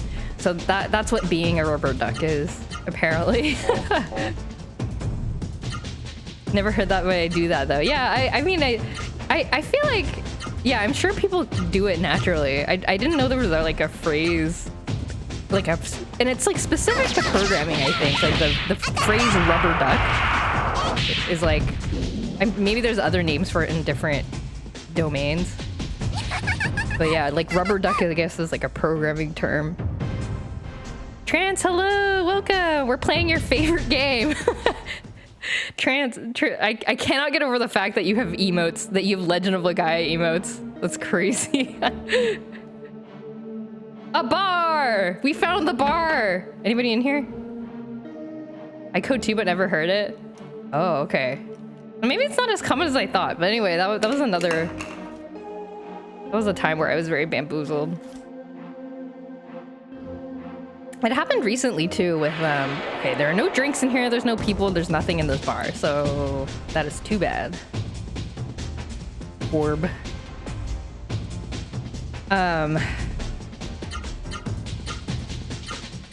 Yeah, I just didn't know. There was another thing that happened recently where, oh, what was it? I can't even remember it.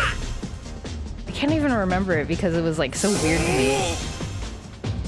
It was like, I might get this wrong, but it was like, I guess, so stand-ups is a thing in programming, which that's like a pretty common term. It's basically like you literally stand up, or you're supposed to, and everyone on the team like gives a very quick update about like what they did yesterday and what they're working on. And it's supposed to be very fast. Like it's supposed to last like 10 or 15 minutes. You just do like a lightning round of like, oh, here's what's going on. So that's called a stand-up. Apparently, there's a concept of being a pig or a chicken in stand-ups, which I had never heard before. And I've been doing programming stuff for like a while. But like, I joined like a new, well, not joined, but I was like working with this other team that I had never worked with before. And they also hadn't like worked, like it was sort of like a new group of people, so we all like wasn't really familiar with how do we work together exactly. And then somebody was like, oh, I'll be a pig or I'll be a chicken. And I was like, what? And I think it refers to like, in the end we decided not to use it, which is why I don't understand it, because I was like, I'm gonna immediately forget about this because it's not relevant to my day, my life. But I think it's like a role, it's like to describe how involved you are in the stand-up. Like some people can come to the stand-up but they don't say anything, or something like that, and that's like, and then the other is like you're actually participating or something. I don't know. So that was very strange. But and then apparently somebody brought up like, oh, it's like actually kind of problematic because of a reason that I can't remember. And I was like, oh. So I think that's why we decided not to use it. But it's like, I don't know, maybe it has some kind of history or something that's like not good. But yes, I was very confused. This happens often. Jason Jack, hello, welcome. Welcome. We're in a mysterious town. I found the bar, but there was no food or drink or people, so we are leaving the bar. I feel like I want to save because I successfully absorbed the magic that I wanted to get, and I don't want to like accidentally die and lose it. So I'm gonna leave the town, save on the world map, and then I will come back in.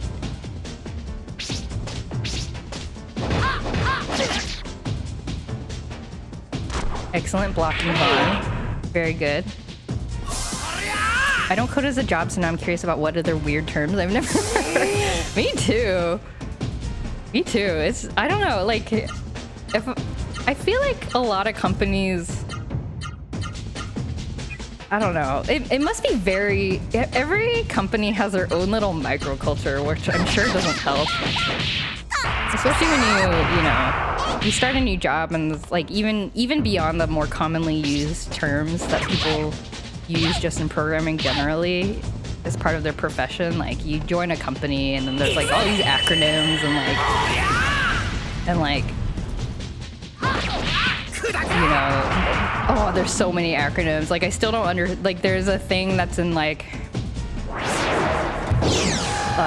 what's the acronym? It's like GM or something, and I'm like, I don't know what GM is. And then sometimes they use terms that are like overloaded. Like somebody was like, oh, I implemented D&D, and I was like, huh? I was like, what? Dungeons and Dragons? And they were like, oh no, drag and drop. They like implemented a drag and drop interface, and I was like, oh, that makes more sense. But my brain thought of something else. Well, that reminds me, when I was in grad school, one of my friends, I was just like working in the common area.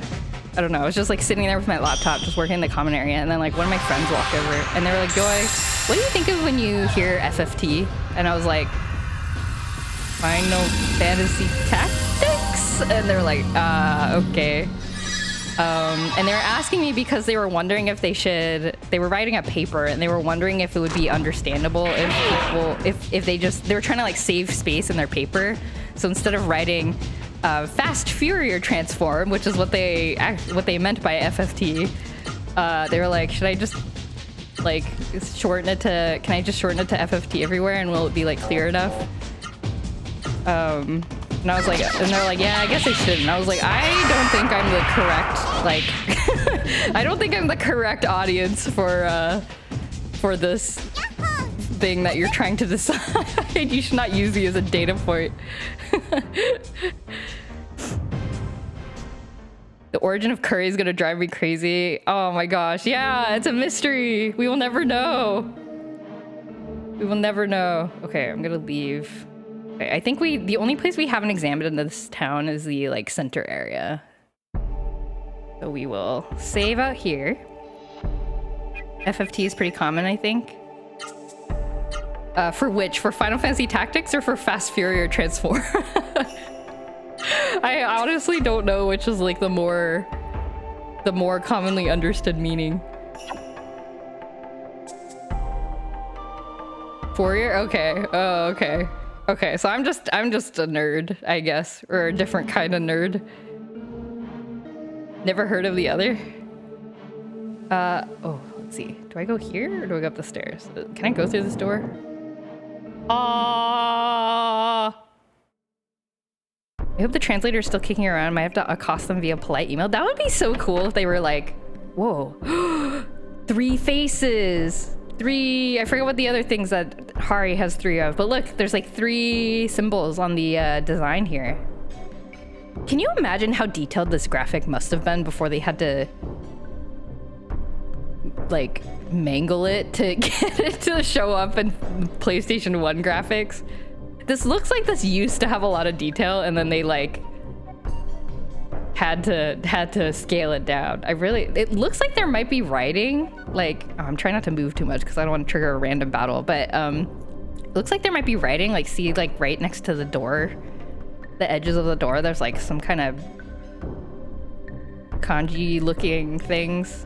I don't know, it's interesting. What is this? Oh, a door. Do I go in the door? Is this an elevator? Can I like... Okay, there's nothing around. No lore. Ah! Apparently an archaic definition of curry is to thrash or beat. Oh, that would make sense. That would fit as like a monster's name. Imagine if it's just curry. It says the meaning of curry in like secret ancient Legaia language.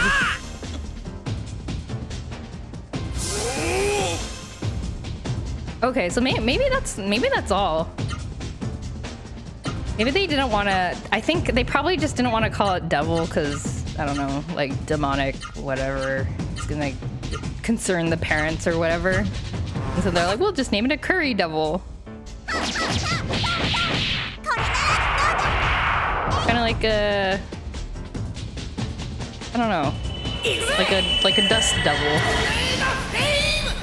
You can name things as long as you can call things a devil as long as it has a word in front of it.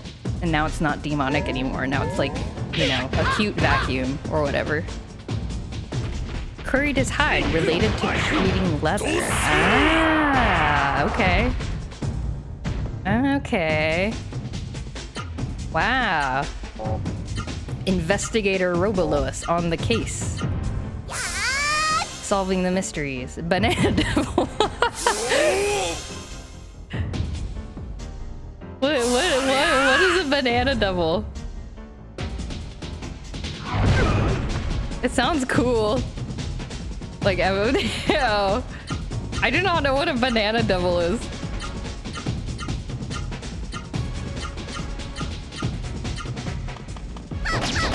Just making devil soft. Oh. It sounds like it could be a thing. I was like, is that like a... It sounds like a name of a bug. Like a he bananas his side. Oh man. Okay, there's no lore here, so I'm gonna go into this door. This is a cool... Wait, I'm gonna go back because it's cool looking. This looks very... What is this? This is four quadrants. So they kind of lost the theme of 3 here. Very pretty looking red ornamental stairs. I'm losing it over the name of the palette swap of the curry devil from later in the game. Uh-oh. We have not yet seen that. Does it look like a banana? I'm scared. Whoa. We got some faces.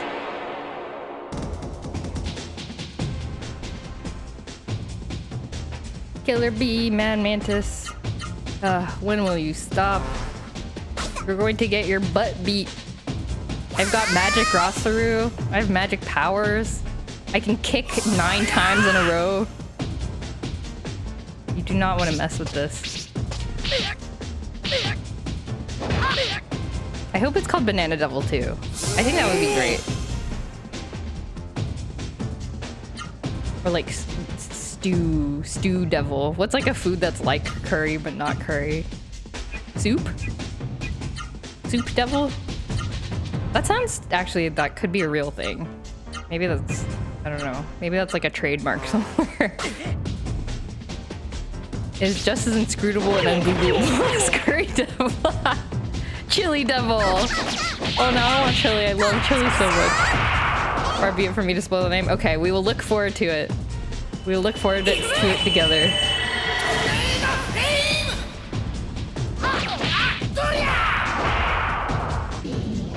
Rinks cannot wait. I love it when things are ungoogleable.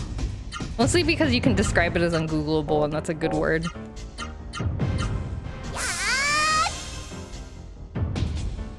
Live in a different time zone. What if I don't catch this stream? Oh yeah, you live not near me is what I remember. Thank you. I don't know if this is an inconvenient time for you, but thank you for stopping by. Okay, we got this last person. Mad Mantis.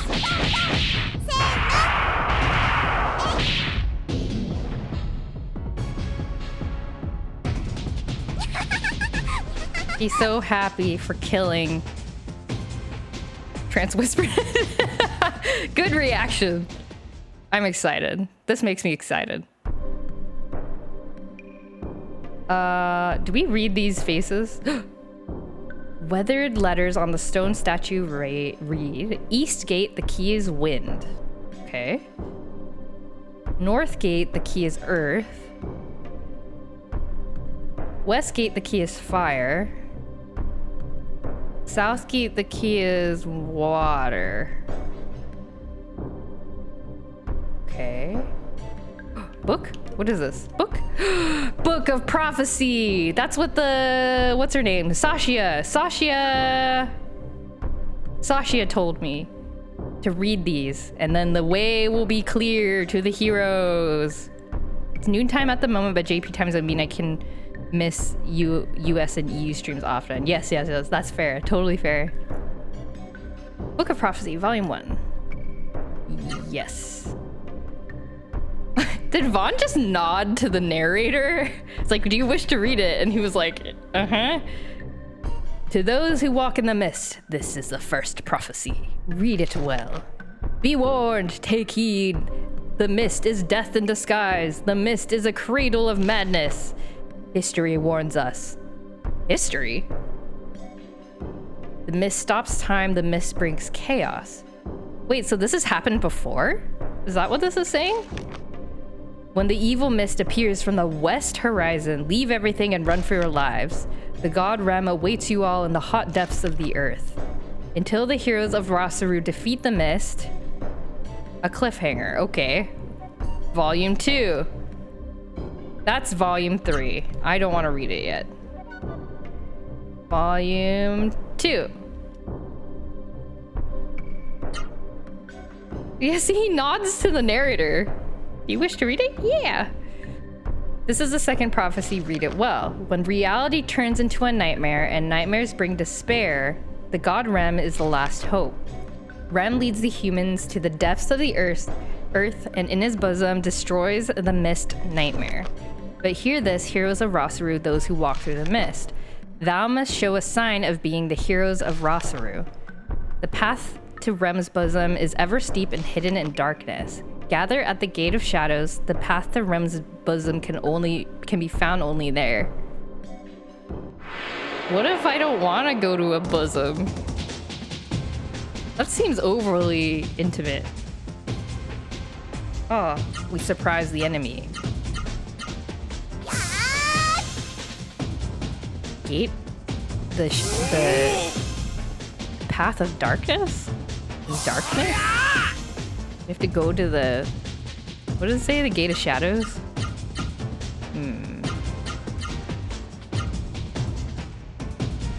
Wait, can she fit? Fit another... She can! Wait, do I have any more? Hold on, I gotta pull up my handy dandy cheat sheet. What can I fit in here now? Up, down, up, down, down. Oh, I can fit one more. Right, left, right, left. Oh no, it's not long enough for these. No. Okay, that's fine. That's fine. I can do Tempest Break and attach Acrobatic Blitz. Sure, why not? Write it down? Uh-oh. I think I remember it. South is water. West is fire. East is wind. North is earth. I think. South water. West fire. Or it's like green, yellow. Or yellow, green, red, blue. Yellow, green, red, blue. I think I remember it.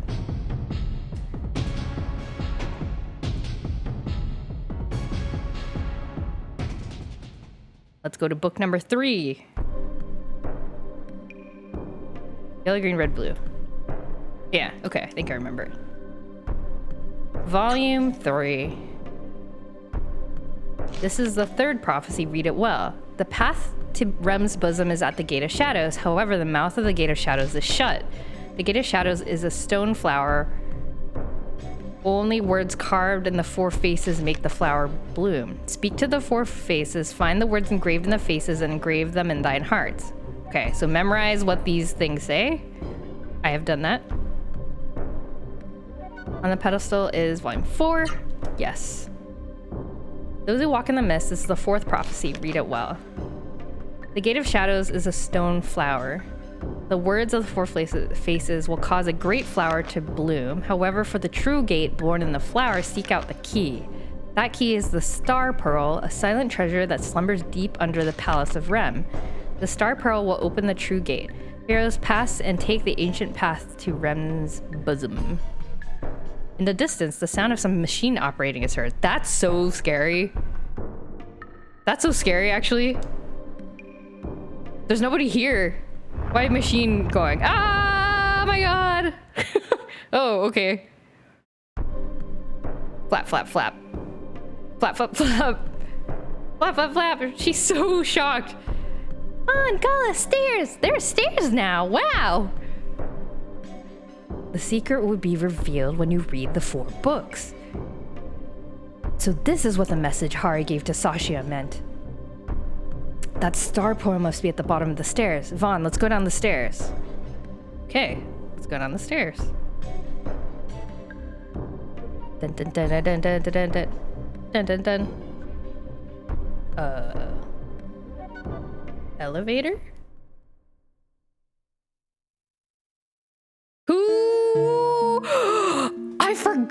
this. I forgot about this character. Oh my god, I forgot about her. Well, well, so you're here to look for treasure too. She's like Rouge the Bat, but Legend of Legaia version. Who are you? What are you doing here? Ha ha ha. I remember liking her. Look at her, she's so cool. Oh my god. What am I doing? Some greeting that is. I should be asking you what you're doing here. But let me introduce myself. I am Kara, a 2-bit thief. She's so cool. I'm Noah, and this is Vaughn and Gala. I like Noah's like, oh, okay, a friend. Kara, I ask you again, what are you doing here? Look at her do the like the anime, like old school anime princess laugh. She was like, oh, ho, ho, ho. Oh, you make me laugh. I'm doing what you are, sneak thieving. Sneak thieving? What's that? It's something bad. It's stealing from people. That's wrong. Sneak thieving is wrong. I hate bad people. Huh, give me a break. Stop talking like a goody two-shoes. You mean you're going home empty-handed even though everyone ran away and the town is deserted? Was she so mad? What did you say? Everyone ran away? Oh my god, look at her walk. She's got like such a swagger. Oh boy, you guys are really clueless. That's right. Everyone is gone. It's where you go around opening up other people's treasure chests and taking the oh, not even the treasure chest, man. I'm opening people's cabinets and just like scooping everything out of it. I mean, like, they're not gonna come back. Do they need all these healing leaves? This is my speed elixir now. They knew the mist was coming and took the elevator to an underground shelter to hide. Underground? Shelter? So he's still alive. Hari's still alive. Let's take the elevator and go find him. Sorry, kid, but the elevator won't work. It's locked, probably as a safety precaution. Oh, boo-hoo.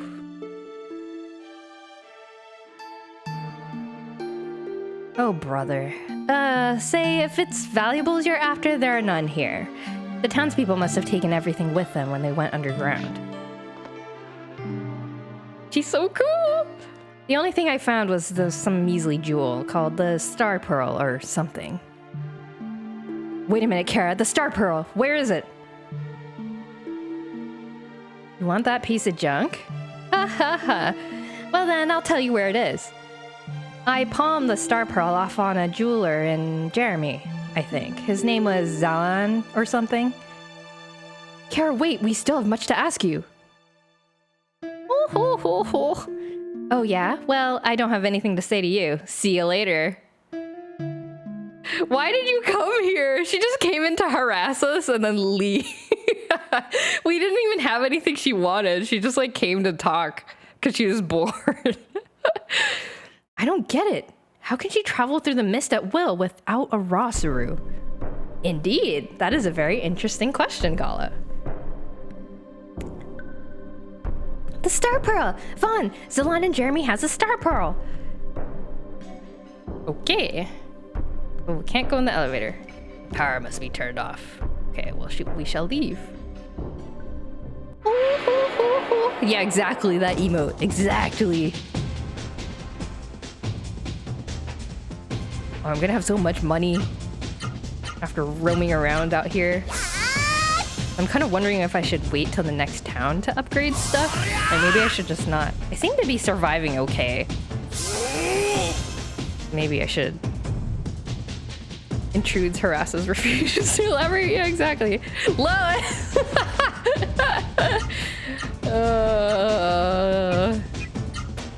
Why must you do this to me? That was a whole hour ago. That was a whole hour ago. Nobody needs to see that. Nobody needs to see that. I should have done a better job. If I knew it was gonna be clipped, I should have made a better song.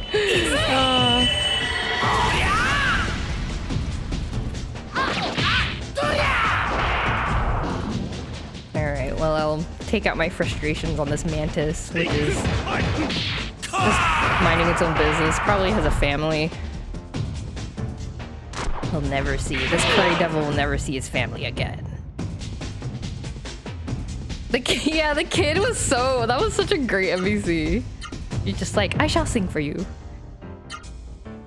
You're like, oh, okay. Thanks. I mean, I came in here to check if you had anything to steal. Oh, that's cool.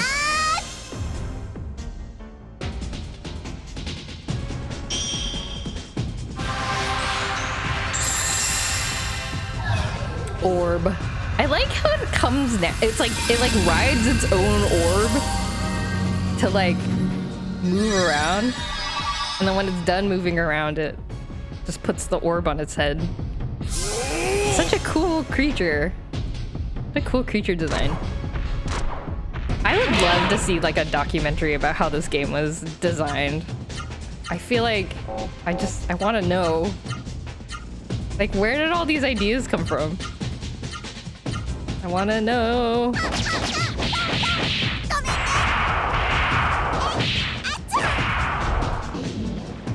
Curry devil, goodbye.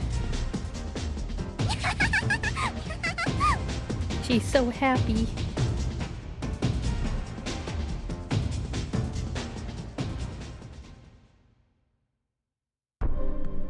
I've long yearned for just that. Oh man. I wish. Is there anything on the south end of this building? Nothing. Okay. Can Noah do super arts now? She can. Yes, she can. I probably should do that, but she doesn't have enough room to like tack on another thing to the end of the super arts.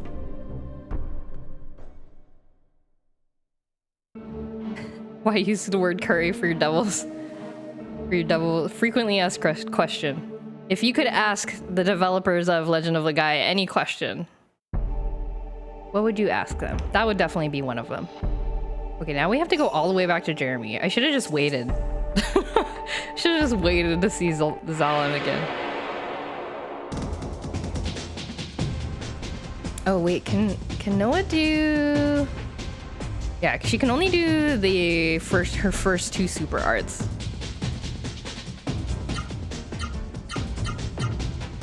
Oh, I'm gonna have so much money. So excited to shop.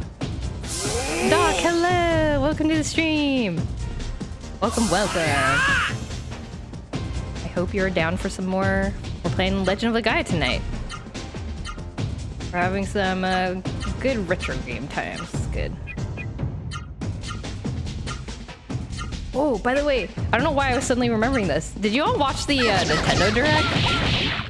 From, what was it, yesterday? Was it yesterday? Is there actually fishing in this game? There is! We played it for a little bit. We did a little bit of fishing.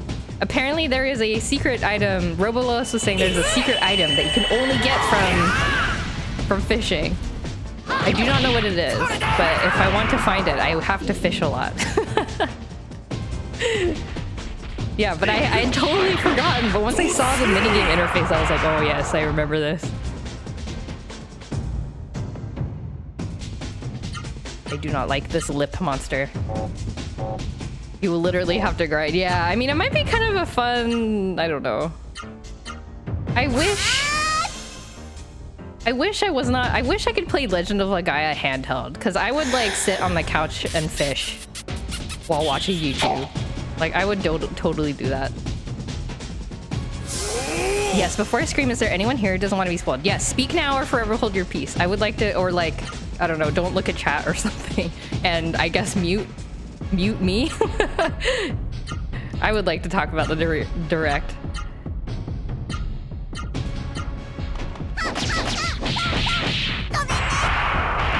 There was a lot of exciting announcements in the Nintendo Direct. And I was thinking about it because I was like, why did it come up? Because I was like, oh, we're playing Legend of Legaia, and then I was thinking about what other games should I play? What other RPGs should I play? And then I was like, oh yeah, there were things that came up in the Nintendo Direct that I would like to play in the future, in the near future. Oh, I wish I could play. I wonder if there's a good way to play Legend of Legaia on my couch. I would like to do that. I saw Side Order. I saw something about a little game called Splatoon 3 Side Order. Other than that, notable mention, Side Order. Oh my gosh. I have never played Splatoon. So unfortunately, I cannot join in on the excitement, but I feel I'm excited for my friends who enjoy Splatoon. Like, it seems like it was quite... It seems like people are very excited about the Splatoon updates.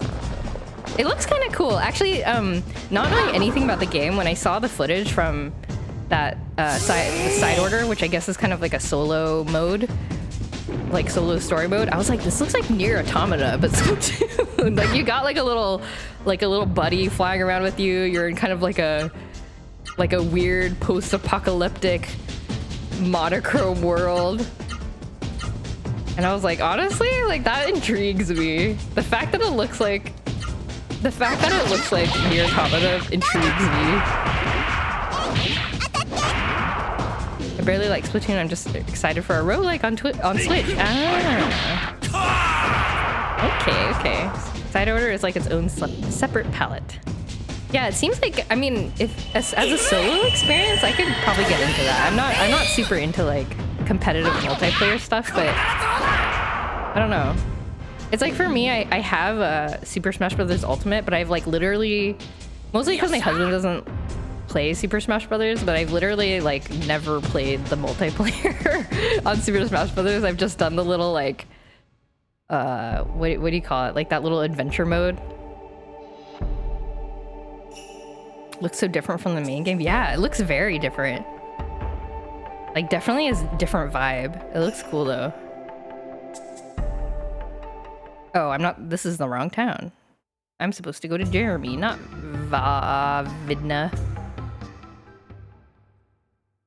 I don't touch PvP. I like the silly PvE game mode, and single player was fun. Me and Hoff play Salmon. Ah, I see. That's cool. It seems like it has something for everybody. That's great. That's a good game. Some of the other things I saw in the direct, I liked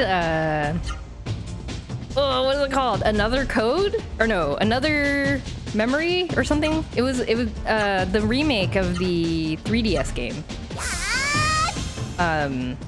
Which I could have sworn was called Trace Memory, but it's apparently never been called that. But, oh, is that what Rinks is excited about? I never played it on...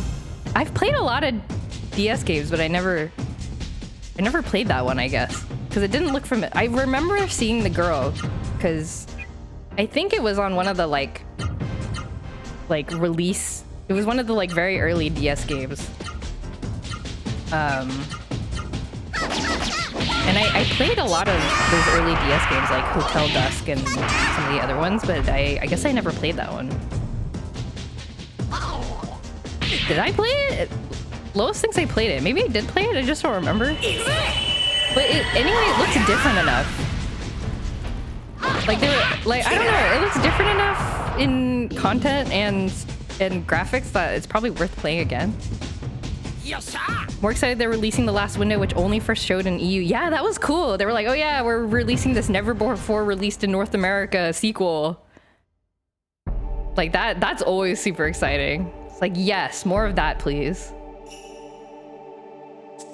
Yes, please. Hotel Dusk. I remember dying in Hotel Dusk, and I can't remember why. I was like, oh, you can die in this game? Desperately want a remaster? Yeah, I remember I enjoyed Hotel Dusk. It was a very cool, like, story. I don't remember much about it because I played it ages and ages ago. Not gonna lie, I was cheesed when they teased F-Zero only to show a SNES port. Oh, and it's only it's a 99 game. It's not like a full port either. But I guess they must have F-Zero in the Super Nintendo Online thing, right? I'd be really surprised if they didn't. They might be testing the waters for F-Zero. True. Shmeed, hello! Legaia made my day. Ah, yes, amazing. I thought that was sad, but I want to say it's probably a test. Yeah, I think it's a good lightweight way for them to judge like interest in franchises. Like it makes sense. It's like a smart like business move probably. Deland, can I ask you something? What? Do you know about the Star Pearl? Noah, you can't just ask out of the blue like that. What? Gala, this is a wild thing for an RPG person, like an RPG character to say. We ask things out of the blue all the time. What are you talking about? What are you talking about, Gala? What am I supposed to do? Ha ha ha. Yes, Noah, I know of the Star Pearl. In fact, here it is. Wow, neat. It's a Star Pearl. Can I have it, please? Oh my gosh, that is actually like a kid. That is actually like that is like what a kid would do. Of course you may. I have no use for it. Here you are. Oh, well, okay. That was easy. Mario Kart and a racing game that's a board game with a racing skin. Oh, I've never heard anyone talk about it like that. That's funny. Me during direct playing FF14, sees Trace Memory MC, screams a primal screen. Oh my god. Were you like in voice chat with your FC or something? And they're like, oh my god, what's wrong? Are you okay? Fun now is the Star Pearl. Noah's very excited. Wait, speaking of Mario Kart, did you see, this has nothing to do with that. We can come back to the Nintendo Direct, but did you all see the Final Fantasy VII Rebirth trailer? And there's like, they showed a bunch of mini games that are going to be in the Gold Saucer, and one of them is Chocobo Racing, and the UI for Chocobo Racing looks like Mario Kart, which I thought was really funny. I'm really excited for that. The Paul Blart, yeah! Mall Cop, Cloud Strife Mall Cop, riding around on a Segway. It's amazing. I would love Segway racing in the Final Fantasy VII world. That would be amazing. A shifty-looking female thief palmed it off on me. It has no value as a precious gem. Oh. I would have never thought something like this would make someone so happy. Thank you so much, everyone, from the bottom of my heart. Cool, thanks, Alon. If you see my son, tell him I want to see him as soon as the mist goes away. Okay. Yeah, but the trailer was really, I'm really hyped for the second part of the trilogy. No, but my husband was so shocked that he started and laughing because it was a high-pitched sustained scream for like half a minute. Oh my god. Do not scare your husband. Probably like ran into the room like, oh my god. Where will Rebirth end, y'all think? End of Disc 1 or... Oh man, I have no idea. To be honest, I don't remember like how the original story is paced. I have like a very vague memory of the middle part. Like I remember the end and I remember the beginning of Final Fantasy VII, but I don't remember what happens in the middle. Oh, he's sitting next to you as you're both watching. Oh. Oh, so you're like screaming in his, like in close proximity. I guess it's shocking in a different way. But yeah, I don't know. It seems like they're already kind of diverging from the original. So it may just like kind of go in its own direction. I'm kind of hoping for that actually, because I don't know, it'll just be like a new experience. I think the only reason I'd be disappointed is because I can't tell people like, oh, you should play the remake of Final Fantasy VII. It's really, really good. It's probably a little bit easier to get through than the original if you're not like, you know, super into retro games and kind of, you know, janky, like random battles all the time and blah, blah, blah. Like you should play the thing, but I can't do that because the story is different. So that's the only thing I'll be disappointed about, but it will be, I'm kind of looking forward to like getting a new story direction. I don't know. I can't believe how Final Fantasy VII Remake ended, and I was like, there's no way they're just gonna make a huge open world RPG with a bunch of stuff to do, right? And then Rebirth popped up to be like, what'd you say? True, true. It's like, look at all this stuff. Whoa, Beanie, hello! Oh my gosh, thank you for the raid. Thank you so much. What the heck? Long time no see, Beanie. Good to see you here.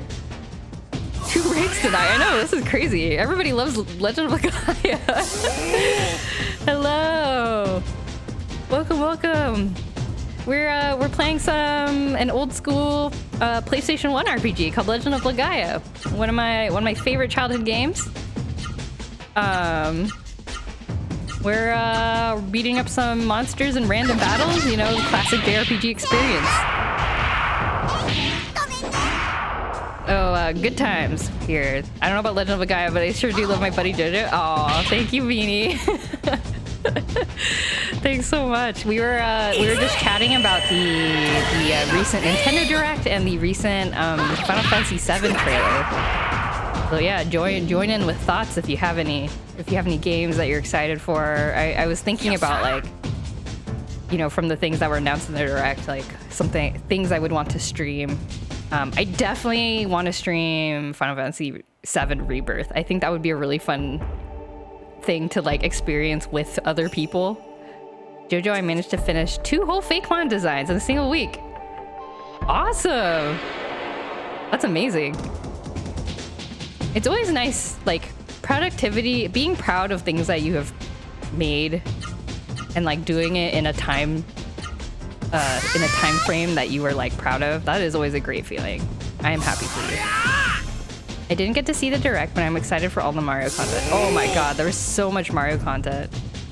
I was actually kind of excited for the Princess Peach game because it's I think there have been previous Princess Peach games, but I don't know much about them, but this one is very like magical girl-esque, and that made me excited. I was like, oh my god, she can transform into different stuff.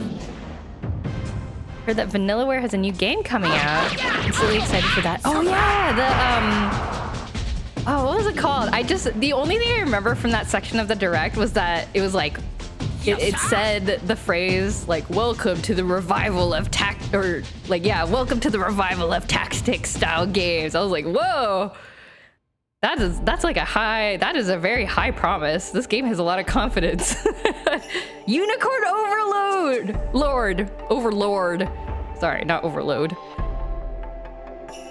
I'm excited for the non-emotional Peach game. It just looks so cool. I don't know, it just looks fun. Still can't believe Super Mario RPG is happening. Yes, agree. I'm definitely streaming that. Adding another game to the list that I'm streaming. Unicorn Overlord looks really cool actually, but I'm so terrible at tactics games. I don't think it would be fun for me. I'll probably maybe watch somebody else play it. I would like to see what a Unicorn Overload tactics game would be like. Super Mario RPG with the remastered music, and they have like cutscenes. They have like more cinematic cutscenes, it seems like, from the trailer. It's gonna be good, and it's gonna bring that Super Mario RPG to a bunch of people who've never played it, which I'm very excited about. Like, I'm so excited for people to be like fans of Geno and like know who Mallow is. Like, there's so many good characters and like little moments in that game that are just, I don't know. I just want more people to know about it. The Kiss, yes. This game, Legend of Legaia, would be the perfect game if it wasn't for the Kiss, the Kiss animations. Oh yeah, the group attacks. Oh my gosh, the group text, like it reminds me of Chrono Trigger actually. Like, depending on your party, you get like different group attacks. That looks amazing. And AoE attacks based on like good timing. Oh my gosh, I'm like not paying attention because I'm thinking about what to say. I'm just like randomly attacking monsters. I'm okay at tactics games, but I adore Vanillaware style, so I'm gonna grab that shit super fast. I mean, fair. I mean, at the very least, like, supporting a developer you really like, that's always a good thing. What? I actually am not familiar with Vanillaware. What have they done in the past? What have they done in the past? I'm curious, because it seems like they are, they're like well known. timed hits doing AoE. Yes. Muramasa Demon Blade, Odin Spear. I see. I see. I really like the group attack idea because it incentivizes mixing of the party. Yes, I had that same thought when I watched that. And like maybe depending on because it might not just be damage attacks. Like you might get like, I don't know, like buffing or like certain things that are good against certain bosses. So depending on who you're fighting, you might want to bring in different groups or something like that. I don't know. It really, I think that's a nice thing too, because the people who have played Super Mario RPG before, they get like new things that they can strategize with. And so it's kind of a fresh challenge there. So that's, I don't know, it's cool. It was a good idea to add that. I mainly know them through playing this game on the Wii called Muramasa the Demon Blade. The art style is gorgeous. It's like playing a living painting. Ooh. You are definitely pitching it well. I'll have to look it up. Grim Grimoire, Dragon's Crown, 13 Sentinels, their current latest. 13 Sentinels sounds familiar. Why does that sound familiar to me? I'm gonna save again because it's been a while and I'm scared of dying.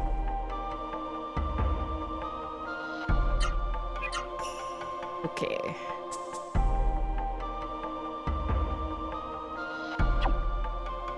Okay, I am supposed to put the pearl in somewhere. I'm supposed to put the pearl somewhere. Upstairs, maybe? Guarantee you'd enjoy it? I think you'd enjoy it too? Okay. I will check it out. I'll put it on my list of things to check out. There's so many games to play, y'all. There's too many. And then also, Thousand Year Door remake is coming out, which I actually have never played myself. I've watched a Let's Play of it, actually. But, so I don't know if I don't know if I'm gonna actually, but I don't know.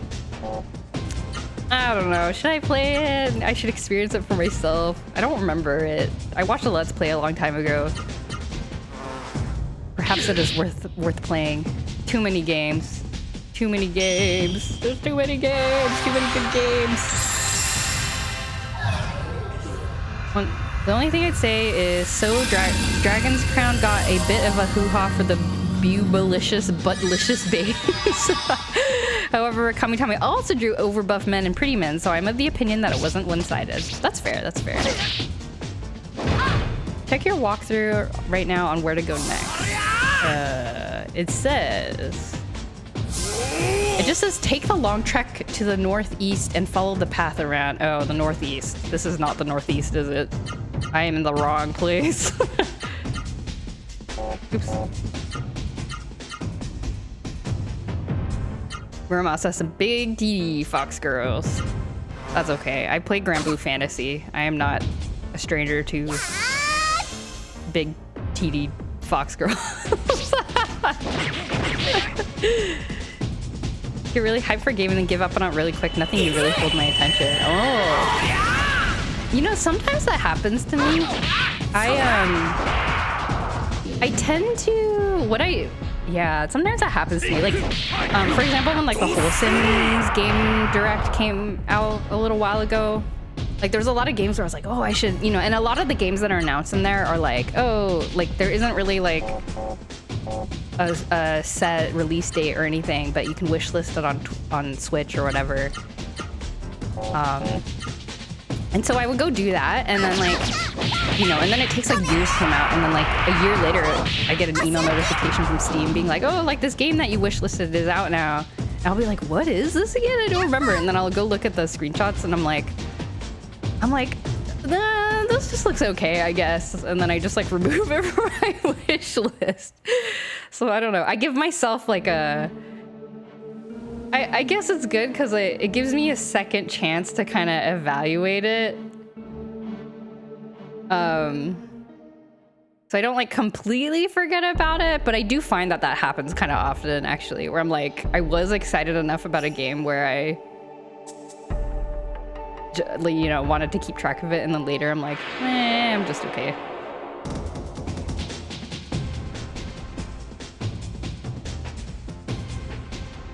If you're able to, I highly recommend it. There's 3 stories. Okay. I totally agree. Why do I end up playing Truck Simulator? I always end up playing Truck Simulators. I mean, that's fine. I play like 5 billion Harvest Moon games, even though there's 5 billion of them, but I still enjoy them. I really wish Wishlist had a note option so I can remember why I wishlisted it. Oh, that's a genius idea. That'd be really great. Actually, I recently learned that my anime list. I don't know if anybody else keeps like a my anime list, but I do just to like, I don't know, I guess I like to keep a record. I don't like share it. It's not to like show off to other people, but I like to keep a record of what I've watched. And you can even like do ratings and stuff, but apparently you can even write notes. Like, this is what I thought of the show, or like whatever, which I never did, and I really regret not doing that because I think it would be really fun to like look back on my notes about all the anime I've watched and just be like, oh, this is what I was thinking about it at the time. This is what I really liked about it, even though maybe I can't remember exactly what happened, but you know, this is like how I felt about it, or this is like the things that stood out to me. You should try playing Odin Spear. I think you'd enjoy it, and the many storylines, but Muramasa is just as good, just a bit more straightforward. I mean, I love story-oriented games, so like if it's got a good story, I'm down. East Shadowgate, West Ratayu, South Octum. I like how there's just like a sign that's like, here's the Sacred Shadowgate to your right. To the east, you can see the Sacred Shadowgate that's supposed to be a secret that you can only open with a pearl, a specific pearl. There you go. If I made an anime list, it would have like 3 shows. Oh my goodness. I feel like there's a lot I've watched that isn't on my anime list. Because I didn't start tracking it until... not as early as 2013 or 14. But yeah, not early enough. Definitely much later than when I actually started watching anime, so it's missing a lot, I think. I did that as a kid to make little character books for myself. Oh, what does that mean? That sounds cute. Little character books. Miranda, hello. I never thought I'd see somebody playing this. This game is from my childhood. Oh my gosh! This is... I've had so much fun, like, encountering people that also recognize this game from streaming it. Like, people come in and they're like, oh my god, I can't believe you're streaming this game. And they're like, childhood game? Childhood game. Yes, childhood game. We're all here because it's our childhood game. For its time, it's such a wild... I know, right? It's so unique. Like, the fighting system. I mean, I'm kind of just like, you know, I've got my combos down, my usual combos down, so I'm not really like using the battle system currently, but it's such a unique battle system. The like Saru magic absorption stuff is really interesting. It's got a really straightforward story, I would say, but still very colorful. Like I was saying earlier in the stream, I really enjoy how, like, you know, you save Jeremy from the mist. And like most people are like, yeah, awesome, we're free from the mist, we're no longer zombies. And then other people are like, oh, my family's dead. You know, like it's not like all one-sided, like, oh, you save the place and you move on. There's like, the NPCs kind of, you know, there's like consequences of like what happened in the world. I don't know. It's like just, there's so many good little details, the animations, I don't know. It's just a good game. This is a good game. Very, very, you can tell there's a lot of like love and like attention to detail put into it. All the Legaia fans joined the stream. I know, and they like come back too. So I must not be playing it like too bad. So I don't know. It's just been really fun, I think. I did not think that I would like connect. It didn't occur to me that people would like come find this stream because of the game. I'm total sucker for the Shonen Screamer moves out trope too. Me too. Yeah, if you see the VOD from my first, or even actually I think well into my 3rd stream or something, I was doing it too. I was just like yelling the attacks. Just yelling the attacks. It's hard to resist. It's very hard to resist. I experienced this with Baten Kaitos recently, and I swear when I was playing that game, at the time I knew nobody that played. Ooh, I've heard of that game. I've never played it myself. I can like visualize the box art for some reason. I know what the box art looks like. I don't know why I know what the box art looks like.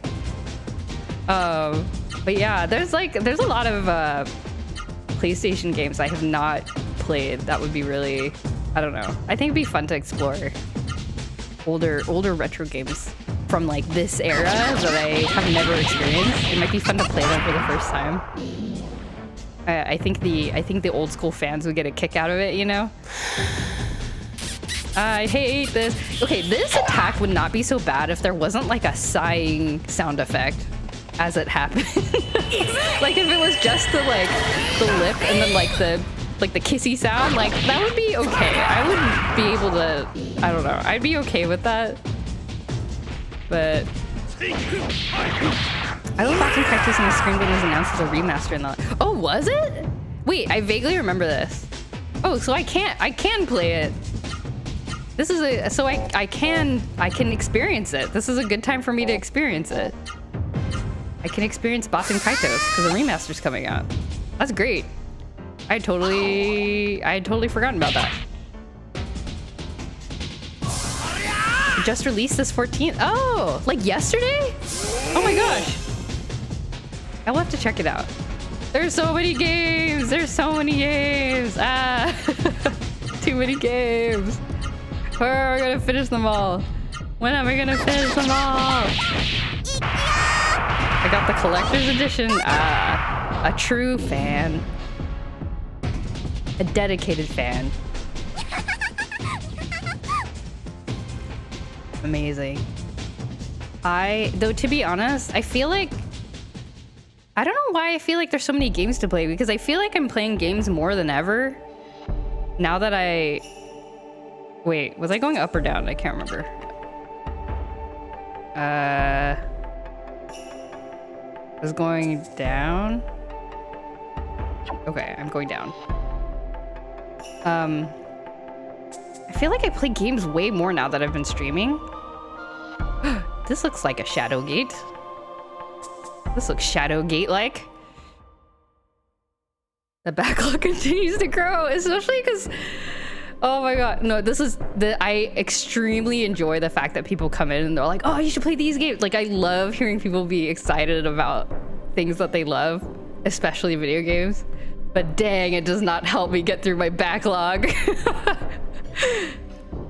Ooh, who's this? Oh, what a letdown. Who's talking? Who's this?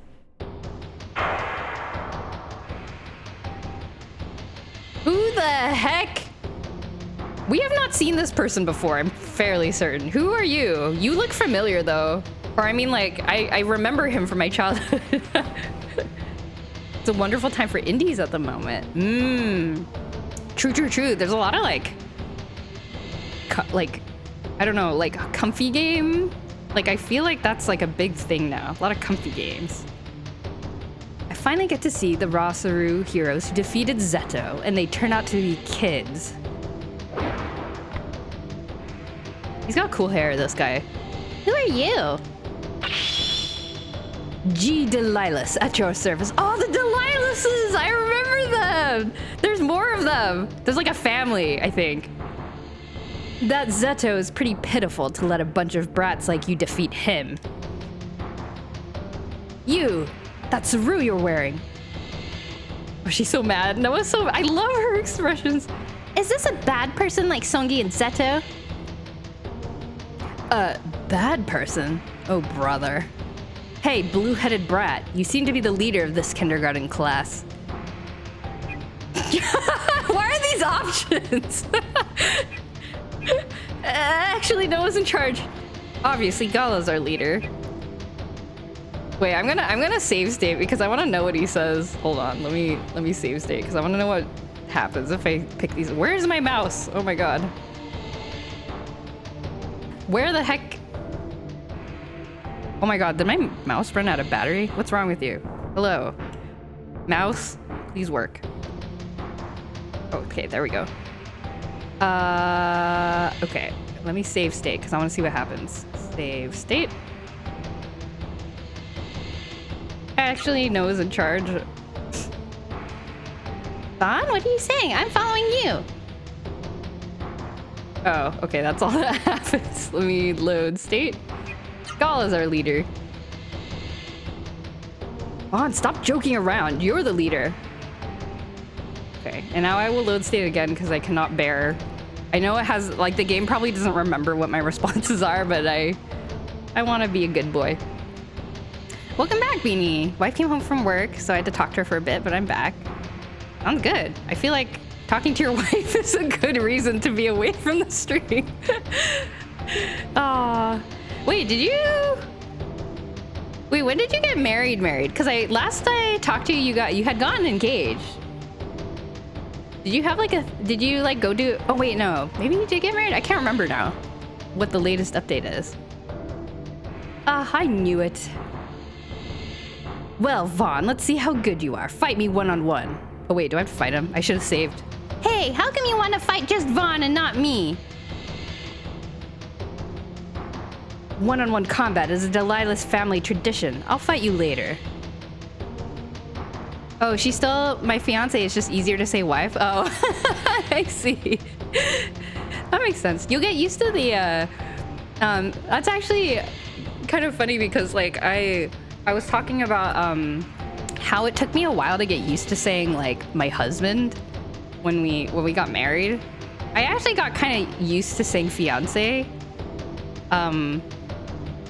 fairly quickly, but then once we got married, it took me like a long, not a super long time, but it took me longer, I think, to get used to saying husband, because I don't know, it just made me sound, I think subconsciously I was like, this makes me sound really like a grown-up, like I'm a real adult if I have a husband. But you're getting that out of the way right now. You're just getting used to it, so you're ahead of the game. That's so funny. This is the first of the streams I managed to get to. What's the plot here? Oh my goodness, the plot. The plot is there is a world that is covered in a thing called mist, and the world is kind of, it's like COVID. The world is on lockdown because you can't go out into the mist, because when the mist interacts with these monsters called Saru, they like go crazy, and then the Saru like latch onto your body and turn you into a zombie. So nobody wants to go outside, and you can't like go from town to town, and some towns have already been like taken over by possessed Saru monsters. But then you, a 14-year-old teenage boy with blue hair, rescue your little town from the mist because like the wall that is blocking the mist breaks down. You live in like a little like walled fortress town, and it breaks down because some evil dude comes and is like, ah, ha, ha, ha. I forget what he wanted, but I don't know. He just like wanted to be mean, I guess.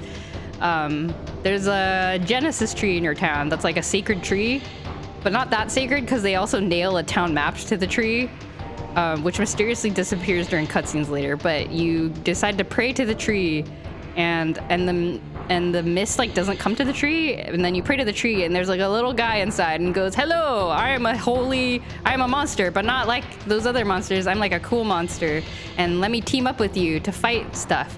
So he latches himself onto your arm, and then you go revive the tree, which turns into a big tree, and it like makes the mist go away. And then it's like, okay, well now you need to travel the world to make all the trees grow big, and then it makes the mist go away, and then you'll save the world. So that's what we're doing. And now we have two friends who are also have cool monsters attached to their arms, and we are getting rid of COVID.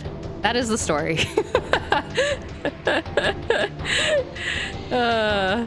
The mist smells bad. The consequences have been disastrous. Exactly.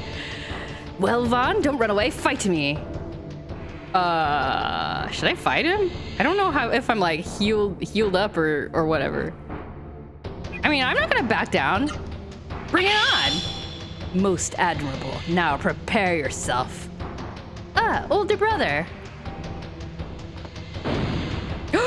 These guys, I remember them. Oh my gosh, I remember them. Older brother. Navora. Koru. I see. All right, I'll be right there. Her hair is so stupid looking. I remember her. Yes, I see. What are you whispering about there? Who are you? You want to know our names? Haha, very well. Okay, get ready for like the Team Rocket intro.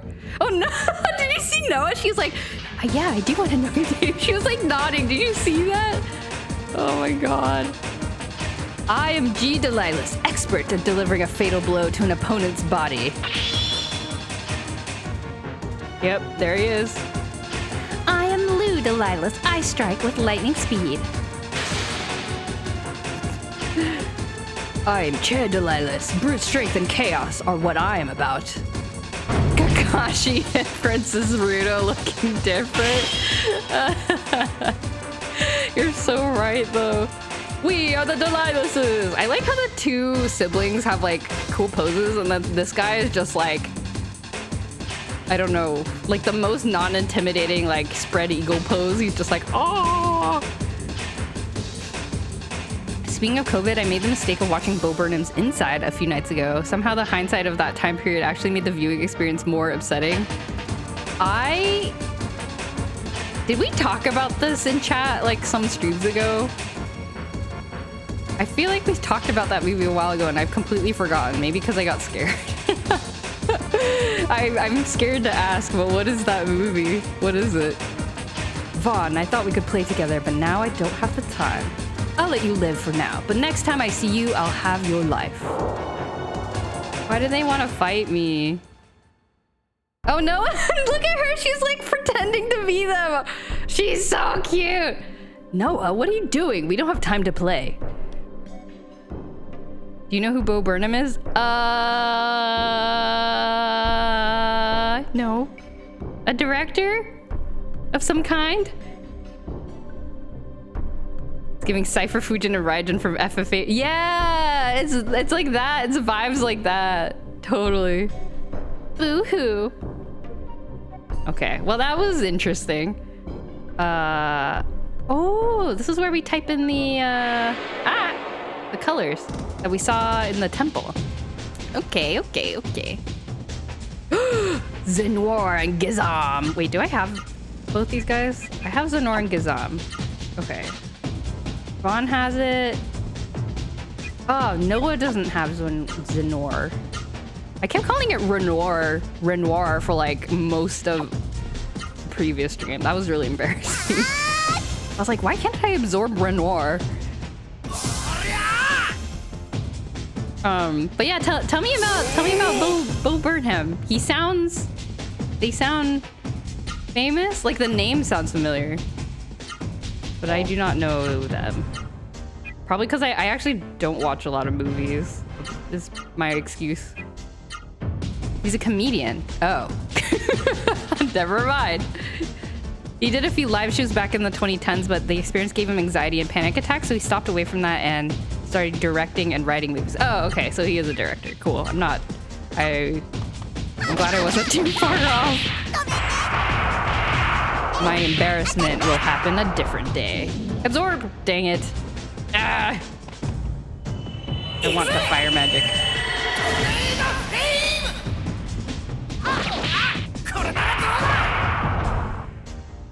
Gizama's so weird looking too. Like, these creatures are so interesting looking. All right. 2020, he decided to start doing shows again, but then COVID happened, and over the course of 2020 and 2021, he filmed and edited an entire comedy special by himself in his house. Oh wait, I think I did hear about this.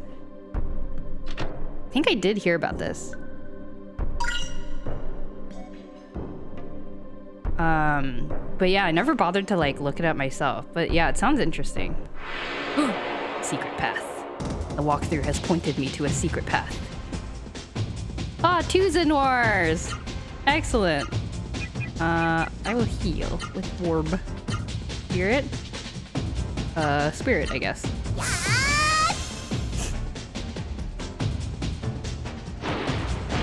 Wow, that's cool though. So was it? But it's supposed to be a comedy. It's supposed to be a comedy special, but you said it was upsetting. That's too bad. Because originally when you said it was more upsetting than you thought, I was like, oh, is it like a horror movie or like something sad?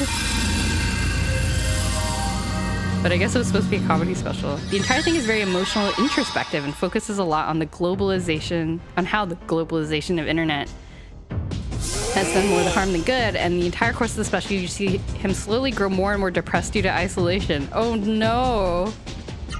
Wait, you're saying this is a comedy special though? Cause like, that doesn't sound very comedy. It's technically a comedy, but watching it leaves you as an empty husk. Oh, okay. Well, maybe I won't watch that then, but it might be interesting to read about it. I think I will be... I don't know. This is probably not healthy, but I tend to avoid like sad things because I get like overly affected by them. Oh wait, I want Noah to... Oh, I should have put the book on her. Oh well. It's an amazing piece of art and you really need to see it. Oh, it does sound amazing, but I'm scared I'm gonna be sad. People were saying the same thing a little while back with they recommended, some people in chat recommended A Silent Voice, which is on my to watch list, but I couldn't make it past like 10 minutes in because I was so I was so upset. I was so very upset by the like intro scene. Saying if it was like 5 years ago, I'd watch it, but yeah, I'm good. Yeah, maybe like, that's true. I don't have to watch it now, but I could watch it later. Maybe like 5 years from now, or maybe a couple more years from now, I could watch it. I'm the wrong person to talk to about A Silent Voice. Oh no. Did you not like it or something? Or I just know that like people recommend it. I don't know much about the. I did draw a commission of it once actually. Somebody came to me at a convention and they were like, "Oh, can you draw this couple from A Silent Voice?" And just like, you know, being cool friends. I was like, "Yeah, that sounds cute." And the girl is very cute. So I think it was after that con. I was like, I should look it up. I should look up the movie and see if I can watch it. I keep like unnecessarily pressing buttons because I'm talking and not paying attention to the game. I know it's really well done, but it's so empty and manipulative. Oh, okay. Strong feelings about the movie. Interesting. Now I'm more curious to watch it. But I know I'm gonna be sad. Both special is the comedy balance of hilariously sad. That is intriguing. That is indeed intriguing. Bullying the girl faces is so cartoonish it borders on parody. Oh man. See, maybe this is why I was very affected by it. I was like, oh my god, leave her alone. Like I was very emotionally invested in it to the point I couldn't watch the movie. I mean, I kind of almost wish I felt like it was sort of unrealistic because then I would actually be able to watch it. But yeah, I couldn't, like, I don't know, I just couldn't do it. Maybe, I don't know, I'll have to try again and see what I think. You have similar... Oh, yes, I absorbed it. Yes, excellent. I have similar feelings of Grave of the Fireflies. Wait, have I told the story how Grave of the Fireflies was ruined for me when I watched it? The one and only time I watched it. Because I watched it... So, like, I don't know what my feelings on Grave of the Fireflies is. Because I actually watched the very end of the movie first. Because it was back in the day where... Yeah, it must have been back in the day where, I was still watching stuff on VHS, I guess? Because, like, it can't have been a DVD. It can't have been, because I don't know how this would have happened, but, water is south, okay. And then, yeah, the VHS I put in was, like, not rewinded. Somebody was not Be Kind Rewind. And so I like popped it in and then it was like two kids like dying on a, you know, they were just like slowly dying on a train track. Or no, it was one kid dying on a train track and he was like very dead and not unresponsive. And then I was like, huh? And then I was like, this is not the beginning of the movie. I was like, is this the beginning of the movie? And then I rewound and I was like, oh, there's 2 of them and they're doing okay. But I am fairly certain they're not going to be okay at the end because I have seen what happens. I've seen the future. So I don't know. There was not a lot of like, there's not a like, oh my God, will they make it? Will they not make it? I was like, no, they did not make it. I did it. It's a stone flower. Fun! Look, it's moving. The stone is moving. This is so exciting. No. Oh. What kind of internal mechanism is this? That's true. If I saw this in 2023, I would be like amazed.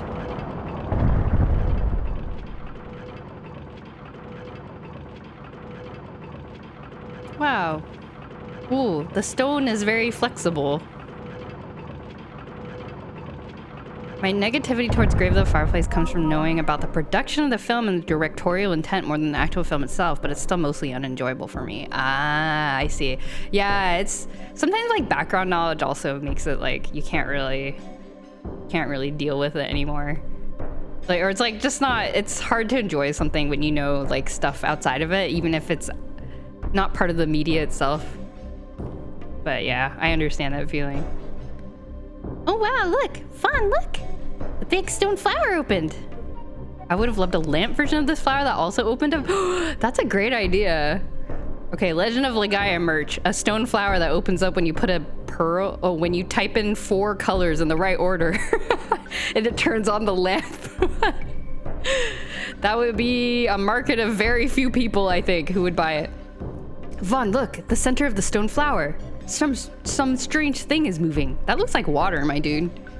That must be the entrance to the path leading to underground Octum. This is the entrance? It doesn't look like, doesn't look like there's a hole. Gizam. Hello, Gizam. I'm gonna beat you up because I don't need you anymore. Don't need to absorb you anymore.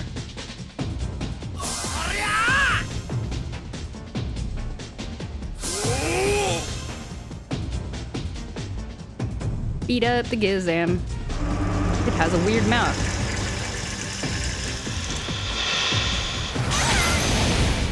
Ow. It poisoned me? That's not fair. Why are you poisoning?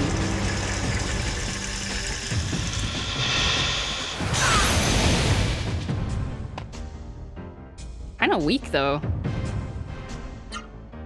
Good for me. Can Vaughn fit another? No, it cannot. Darn. Could fit another. I should heal.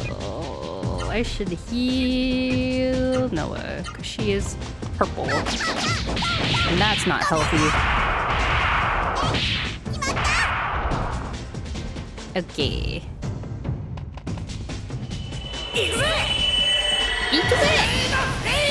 Oh, see him doing it. It's hard to resist. So much yelling. I'm trying to think of if there's a...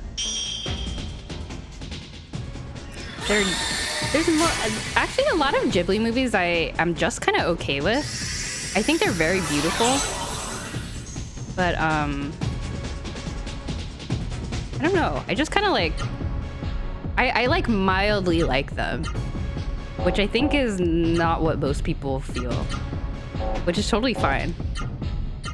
But yeah, like, for example, like a lot of people like Kiki's Delivery Service, and I like it as a cozy movie, but I don't think it didn't like personally hit me like I think it does for a lot of people. So it makes me curious. I don't know. I think I get more emotional about like I don't know, like Demon Slayer or something, which makes me feel like, oh, maybe I have bad taste. And like shonen anime really affects me, and beautiful art films by Hayao Miyazaki does not. Oh well, we enjoy what we enjoy. It's all good. The only one I've seen is Arrietty, and it was so beautiful, but the story was just so lacking. Yeah, that's kind of, I think, how I feel about most Ghibli movies. Like, and I kind of think, like, maybe that's the point, is to kind of just, like, be immersed in the beauty. You know, it's, like, not so much about the story as it is about, like, the feeling, maybe, or something like that. I don't know. That's my theory, anyway. And so if you just, for me, like, if I kind of focus on that, then I'm like, oh, yeah, I enjoyed it. Like, the feelings of, like, nostalgia and connection and nature and all these kind of themes that show up, I think are definitely there in a way that other media doesn't have it. So I can appreciate that, I think. But it's definitely not like a, oh, like there's like a, you know, there's like a plot where like these things happen and like somebody does something and, you know, it's not so overt or straightforward, it seems like most of the time. I don't know. So it's just like different, I guess. The bud on the stone flower has a small hole and writing on it. Know well that the star pearl opens the door to the past. You wish to throw the... I have to throw it into the hole? That seems dangerous. I mean, yes, I guess. I threw the star pearl into the... It's like a gotcha. Like, put in a coin. Oh, the door opened? That's not a door, that's a slime. I go in. Oh.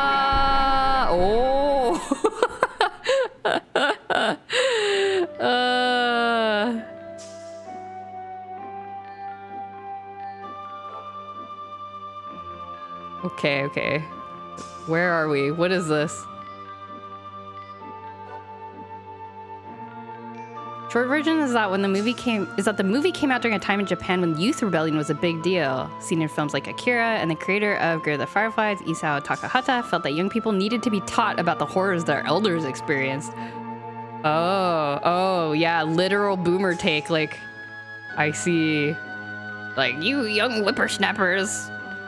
Back in my day, we starved to death, literally.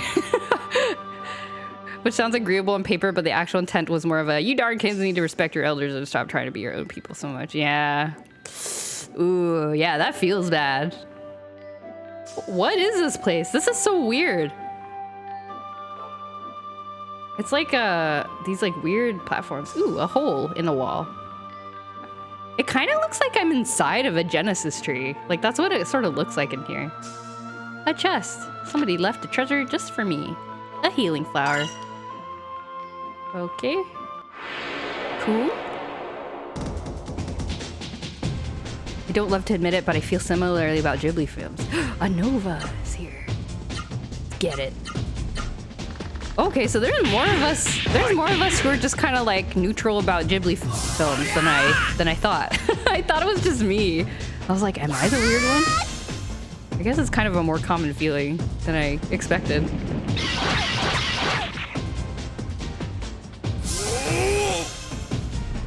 I feel like shonen anime is just so earnestly emotional, like My Hero, Demon Slayer, that it just lets you be that way too, and I honestly love this wave. Yeah, it's like very, it's very overt in, like, yeah, shonen anime teams, and most modern anime, I feel like, are very overt in their feelings. Like, the characters are very straightforward about, like, what they're feeling. Like, not a lot of reading between the lines or anything like that. Which is kind of refreshing in some ways, or I think it makes it a little bit of an easier watch. Like, you can just kind of be engrossed, I think, in the flow of things. I don't know. So yeah, just like different experiences. Like having this protagonist who are so openly emotional, weep openly, especially male ones. Like, love that for this generation. Oh yeah, that's a good point. That is a very good point. Yeah, kind of like a, you know, there is sort of a masculinity with most shonen anime, but like, it's definitely got that, you know, kind of a, I feel like a lot of the time they demonstrate sort of like a healthy relationship with emotions. So yeah, it's cool seeing that like together, you know, both those concepts together.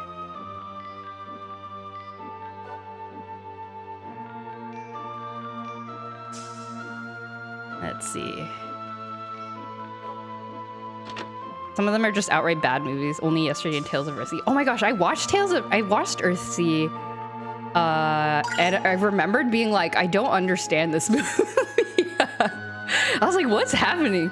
Apparently, it was directed by Miyazaki's son or something like that. I remember reading that somewhere or hearing it somewhere. And then I was like, oh, maybe I should go read the book. And I can't remember if I ever got around to reading it or not. So I should probably try to read it again because I know the author is like very beloved as an author. When I was younger, I used to take pride in not crying at stuff. Like, bro, what? Oh no. Aw. Yeah, it's so interesting. I don't know. It's just, it's just really hard to. I think it's really easy to pick up on crying equals bad, especially as a kid. I don't know. So. Yeah, I think it happens pretty commonly, is my guess.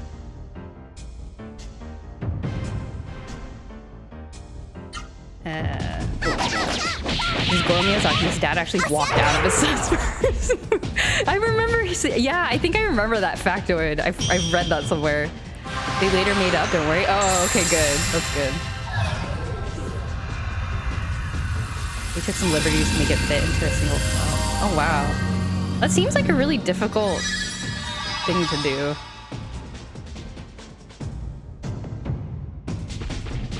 During a private screening prior to the film's release, Goro's father, Hayao, was asked what he thought of the film. He said, I was looking at my kid. He's not an adult yet. That is all. Well, dang. Harsh words from dad. Yeah, can you imagine being Hayao Miyazaki's kid? Like, do you feel pressure, or are you just like, he's just my dad, like, whatever? I mean, there's gotta be some feeling of, like, especially if you want to go into filmmaking yourself, like it sounds like Goro Miyazaki did. Like, there's gotta be some, like, I want my dad's approval, and I recognize him as, like, a very, like, talented, skilled person. Yeah, yeah, yep. It's very interesting. Very, very interesting.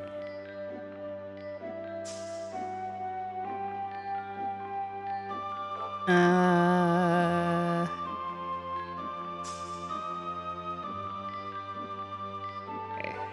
go this way. Wait, is this the correct direction? Oh, yes, it is. Who's the main character who shouted wave of flame? Is that Vaughn? Yeah, the blue-haired guy is Vaughn. I enjoy his shonen anime yelling voice. It's easy as a kid to feel that way because adults always, knowingly or unknowingly, mock kids into not crying. Why are you crying?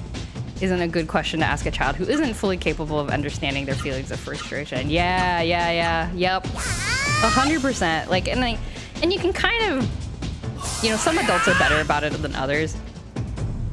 But, you know, from the adult side, you're probably, like, annoyed. You're also, like, you know, there's kind of a lack of communication on both ways. Like, you can't figure out how to tell the kid to stop doing a thing that is, like, aggravating you or making you feel bad. And then the kid can't explain, like, what they're feeling because they just, you know, they just don't know how to explain it. So, yeah. It takes a while. It takes a lot of patience, I think. I think adults have to be very mindful because it's very easy to just kind of react based on, like, you know, your body feeling like, I feel alarmed because a child is crying, and, like, I feel annoyed, or, like, it's loud and I don't like it, or whatever instincts your body might feel. You just kind of have to be really, like, you have to be really mindful, I imagine. I'm saying this like I've raised children, and I definitely have not. But that's just my guess. You knew I recognized Vaughn's voice actor? Oh yeah, somebody else was looking up Vaughn's voice actor. But I've forgotten who else he has voiced. Onizuka, yeah, from GTO. Yeah. Let's see. Oh my gosh.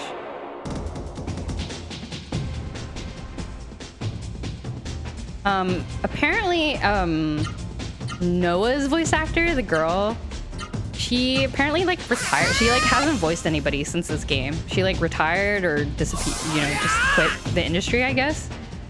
Which is too bad because I really like her voice. Parenting isn't for everyone. Yes, 100%.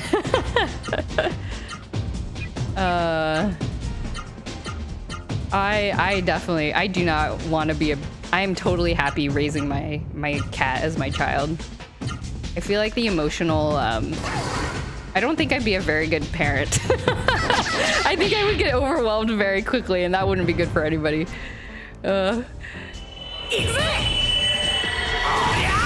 Makes the kid think that it's better to just keep it in and that crying is bad because you get asked questions that you can't answer. Yep. And it's like not, I think it's not validated often. Like it's okay to cry. Like even if, I think a common thing that people say is like, oh, don't cry. Like, you know, like they're trying to be nice, but I feel like it's like, oh, I'm not supposed to be crying, I guess. Like, I don't know.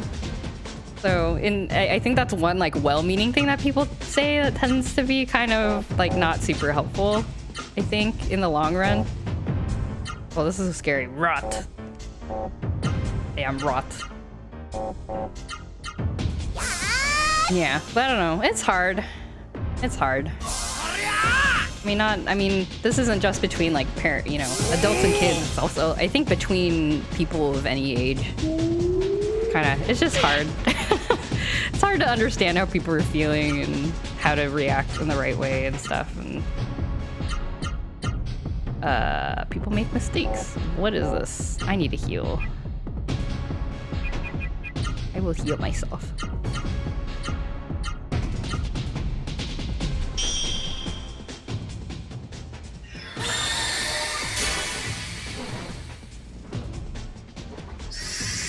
You know who else's voice actor does? For Vaughn?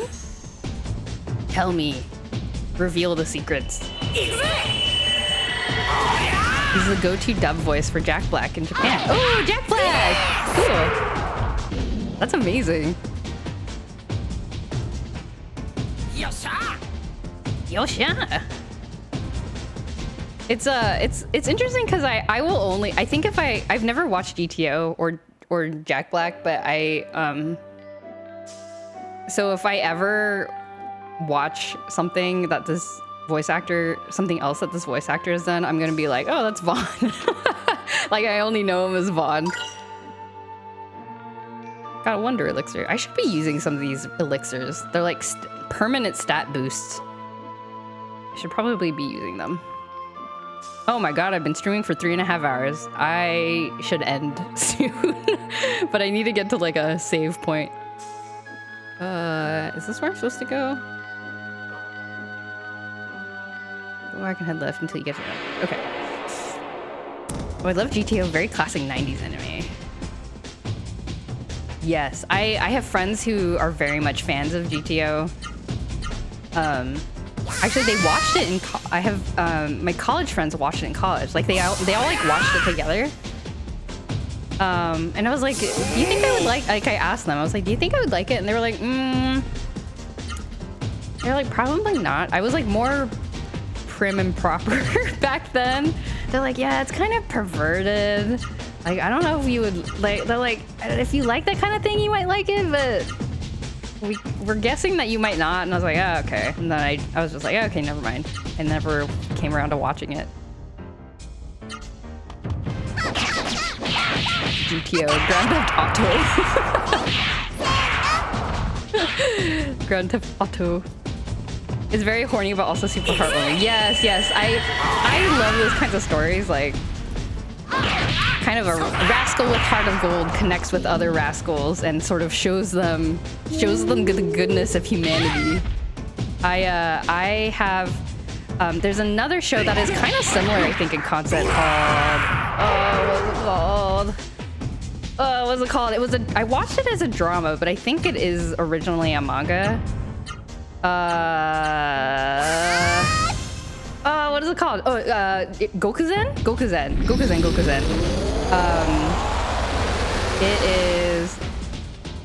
It's kind of a similar concept. It's like a lady who grew up in a Yakuza family. So she has like Yakuza habits. She like talks like them and like, you know, is sort of rough and tumble a little bit, but her dream is to become a teacher. And so she's like, she gets her first job at a middle school, I think it is. And, you know, she's like, okay, I'm gonna be a proper like stand-up member of society. I'm gonna be a good role model for these kids and blah blah blah. But the school that she gets into is like a not very good school, and I think like the principal or like somebody doesn't like her. I think like the vice principal maybe like doesn't like her, and so she ends up getting assigned to the like bad class, like the delinquents class, to like be their homeroom teacher. And like the intent being like, oh, if we assign her this like bad class as a homeroom teacher, she'll like quit right away and like go to a different school. But you know, she's uniquely equipped to handle delinquents, and so she kind of like helps them with their lives, and you know, they get to know each other, and like they're all, you know, the students all have problems, and she like goes and like saves them, and it's just like a good, like, I don't know, it's like a fun thing. What is the horniest anime you've seen or enjoyed? The question may be a little bit too fun. It's a little too fun. I don't think but like, I can't be embarrassed about this question because legitimately I don't think I've seen too many, like, I guess if I had to pick, probably like Kill la Kill, maybe, because there's a lot of like underboob in that one. But like, it wasn't very horny. It was just kind of like, there was just like boob, but there wasn't really like, I don't know. It was just like there. I don't remember the show being like very like perverted or anything like that. Yeah, so I don't have a good answer. So sorry for the boring answer. If you were into perverted humor, I would have whiplash for that. Well, I do enjoy like Game Grumps, but I don't know if that counts because that's not really like, I like Game Grumps humor, but is that like perverted humor? Like they say like perverted things sometimes, but it's more like in the style of like toilet humor, I would say. Not like perverted humor, so maybe that's the difference. I don't know. That does not count. No, okay. Where am I going? Oh, a hole in the wall. Horny anime annoys me too. Oh my god, me too. Like my husband kind of enjoys like trashy romance anime, and he admits it's trashy. Whenever I get really annoyed, like sometimes I'll watch over his shoulder and I was like, why do they all like this guy? Like, what is with this like, they don't even know him. What's the deal? Also, he's like kind of mean to them. What the heck? What is this? What is this magical place that I have stepped into? What is this? Oh my god. Food Wars. Food Wars is okay. Like that's in a threshold that I'm okay with. But yeah, it is like I wouldn't watch it while my mom's around, you know? She'd be like, excuse me? Like what's going on in that anime? But like nothing's really happening, but it's sort of like sus. It's a sus anime.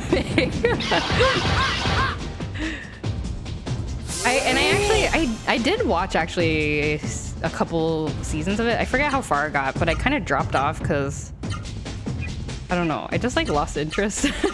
I guess I wasn't particularly attached to any of the characters, so I kind of just, I don't know. Yeah, it was like an interesting concept, but I didn't really. Actually, the character I most enjoyed was what's that blonde-haired kid's name? I can't remember. He was like sort of like the rival guy. He's from like Italy or something. I can't remember. I liked him, and I don't remember why. Crass. Oh, okay. Crass. Okay, I like crass humor.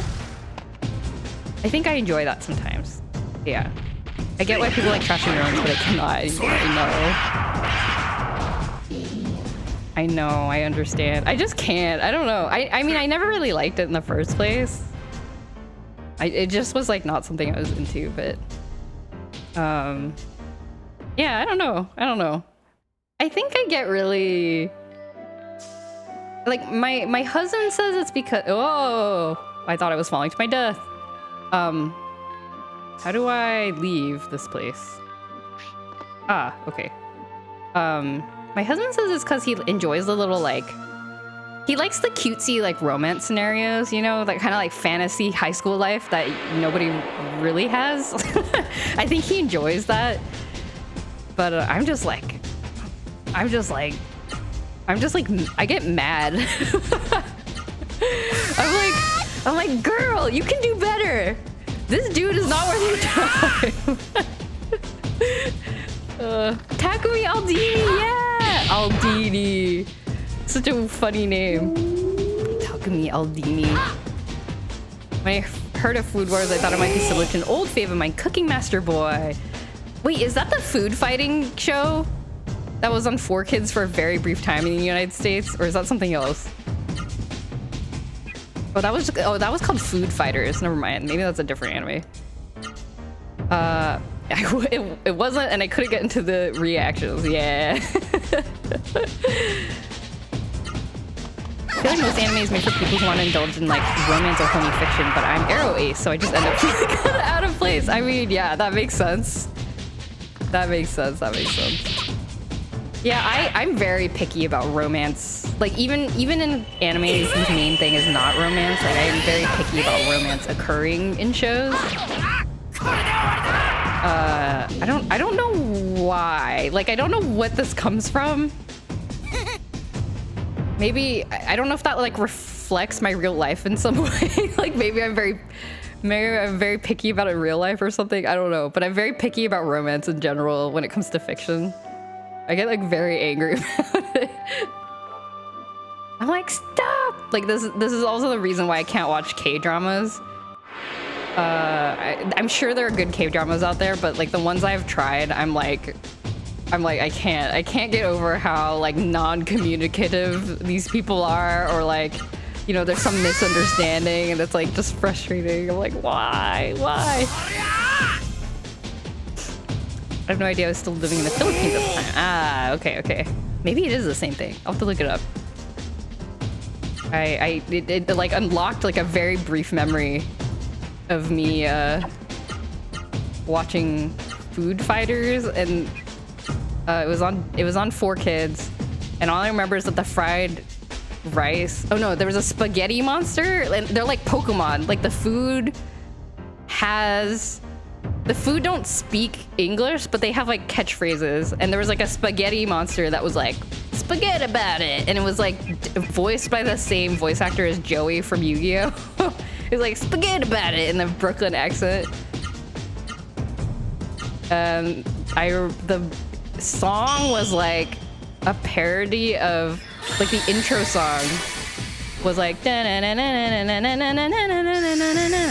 was that song. I don't remember. I don't know what the actual name of that song is, but it was like that, but with lyrics about food fighters. I dislike basic trashy anime, horny, ecchi junk, but I enjoy Food Wars because they remember the very important thing that characters exist as people and not just bodies with titties. Like sure, the girl's clothes are exploding off, but you're invested in her emotional journey. I enjoy anime that embrace friendship that's equivalent. My equivalent to romance. Yeah, me too. I love anime that's just like, these are some friends that are hanging out and they're like having a good time. Like maybe that's because that's like maybe that's my youthful fantasy. It's like, oh, I wish I had like a squad when I was in like high school. You know, people I would trust with my life, even though we will never be in life-threatening situations. But like, I wish I had a squad. That was definitely not my life. So maybe that's why. Maybe that's my fantasy. Probably there are no dramas that have reasonable people, because otherwise there'd be no drama. Yes. Oh, fighting food-ons! Yes! What did I call it? Food fighters? Is that something else? Different show. Definitely not Cooking Master Boy. Okay. The misunderstanding plotline never feels warranted or nuanced. Yeah, exactly! Like, I like misunderstanding for comedy only. Because Because then it's like, oh, okay, it's just like a silly thing. There's no like emotionally bad consequences, you know? But yeah. Did I just go? Wait, did I go backwards? Am I in the right place? Oh my god. I missed my old squad. Oh no! I never had a squad, so can't miss a squad if you never had it. That is the saddest thing I've said. Oh, I'm sorry. That was a sad thing to say. I'm sorry about that. I think at most points in my life I had a group of maybe like in, I don't know, like maybe 1 or 2 people that were like my friends that I would hang out with, and everybody else was kind of acquaintances, but I wouldn't go to them if I like, you know, had a problem or something. You know, they were just kind of like there. How do I do this? Okay. Yeah, I never really had like a squad. I had like friends that I would hang out with, but they often had their own like social circles that they would be part of, you know? So I don't know. Foo Fighters, the band, or as they're commonly mistaken, Food Fighters. I love Food Fighters though. Foo Fighters, the band. Because of a lot of anime music videos I watched as a child.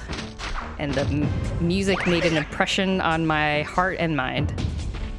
I don't think it's sad. I never had a squad either, but also I was the kind of person that didn't mind it. I didn't have friends growing up. Oh no. Well, if you didn't mind it, then that's all cool. I think I wanted it as a kid. I mind it a lot less now. For some reason. Maybe because I'm more like secure in my I don't know.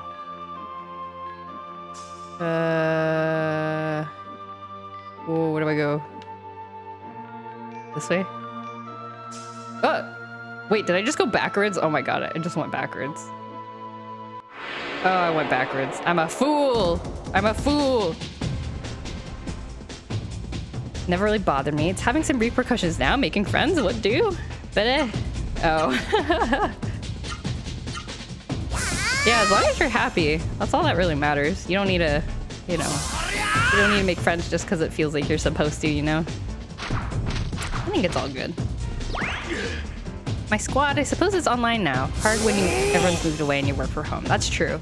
And also like the squad, you know, like the squad I had in college, like, I mean, I wouldn't even really call it a squad because again, I wasn't like super close with a lot of them, but you know, I feel like, you know, people change.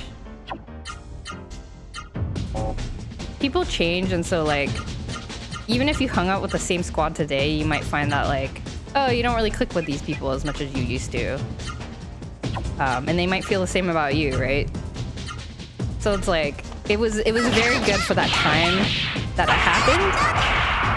And during the time now, for the person I am now, like a different, you know, maybe something different would fit better. And that's probably okay, I think.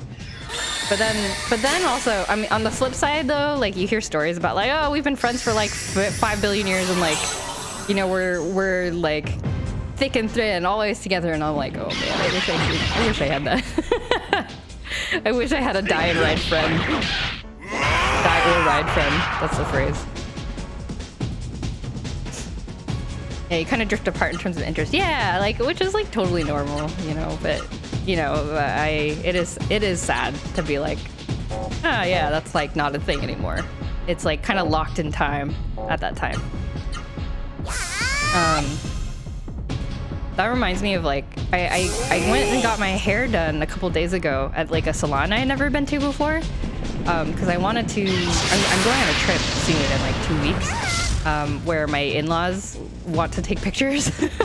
So I was like, okay, I better like, I have these like highlights that were all grown out and they didn't look very good. So I was like, okay, I'm gonna like, I'll fix these up for the pictures and then I can continue growing them out. So I went to the salon, and it was so like, it was so like I've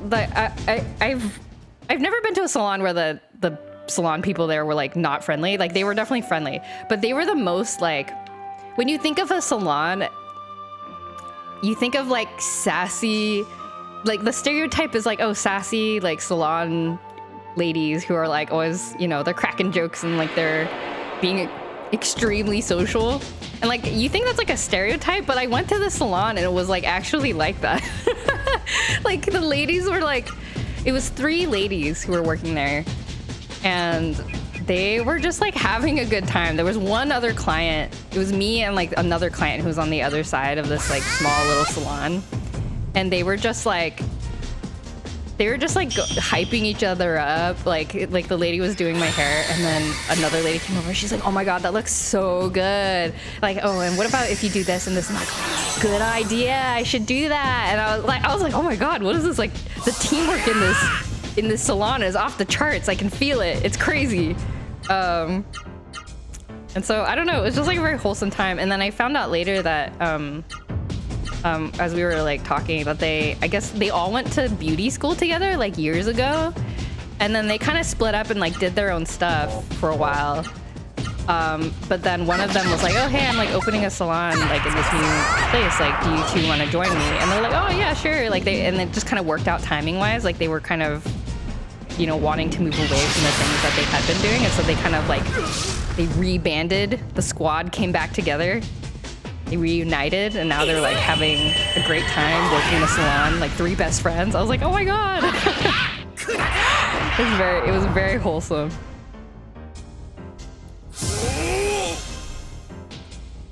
I might have been able to develop a squad if I stayed in the Philippines, because last year high school I somehow got to hang out with the same group of 5 girls. Ah. As soon as I moved to the US, that poofed. Oh yeah. At the time I was gaining some online friends, so now my best friend is in Sweden. Wow. But hey, like online friends are real friends, you know? Like I think that's great. The true salon experience. Yeah, I was like, whoa. And I feel kind of bad actually, because I went to their salon because the usual person that I see for my hair, they were like all fully, I don't know, they just like weren't available. Maybe they were fully booked, or I need to absorb this guy. He doesn't want to get absorbed. But the usual lady that I see, she's actually in the same building, but she just has her own salon in a different place. And I was like really scared I was gonna see her there, but I couldn't book with her because she didn't have any openings. So yeah, but I kind of want to go. I was like, so next time I was like, should I go back to my old lady that does my hair? Should I go to these new ladies who are like really fun to be around? I don't know. Now I'm torn. Stick now on everyone that says otherwise. Yeah. Yeah, I mean, I think something different works for everyone, you know? At least you got a new place. Flip a coin every time. That's true. No, but see, you cannot hide the evidence. Like, you show up at the salon and they're like, like, I'm gonna come back. If I go to my old person, they're gonna be like, who did your hair? They're like, your hair has been clearly touched by somebody else. He was not me. I'm like, I don't know. Oh. And then if I come back to the other salon after going to the other girl, they'll be like, oh, did you go somewhere else? I'll be like, I don't know how to explain this. So I must choose. It's like a soap opera with, and the fact that if, like, they work in the same building, like they run their businesses from the same building, and so there is like a very good chance just from like because if I wait in the lobby, which is a high traffic area, I will be seen. I will be seen. Oh my God. Oh, look, a chest. Okay, I'm going the right direction this time. I have to find a save point. I want to go to sleep. More random battles. Help. Welcome home, cheater. I mean, basically, Except instead of, it's like my hair is the sign. Nobody needed to put up a sign. It's just my hair is the cheating sign. Save states, true. But am I getting the authentic experience if I don't? I could save state. I could. It's almost 1 a.m. here. Maybe I should. I'm gonna try to get, I'm gonna try to get out of this room. This like room that I'm in, and if there's no save point in the next room, I will save state.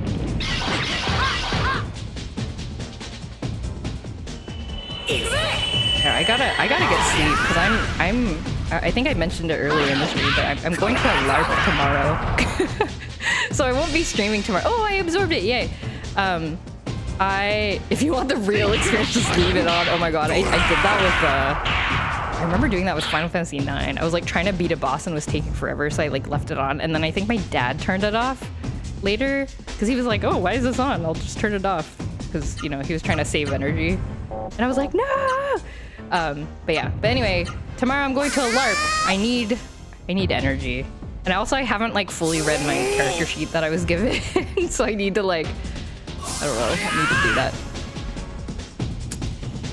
So, just saw the viewer count, it's at 21. I know, right? Like, who are you people? Where'd you all come from? This is pretty beyond my usual viewer count. Thank you. I appreciate you all very much. I hope you're enjoying.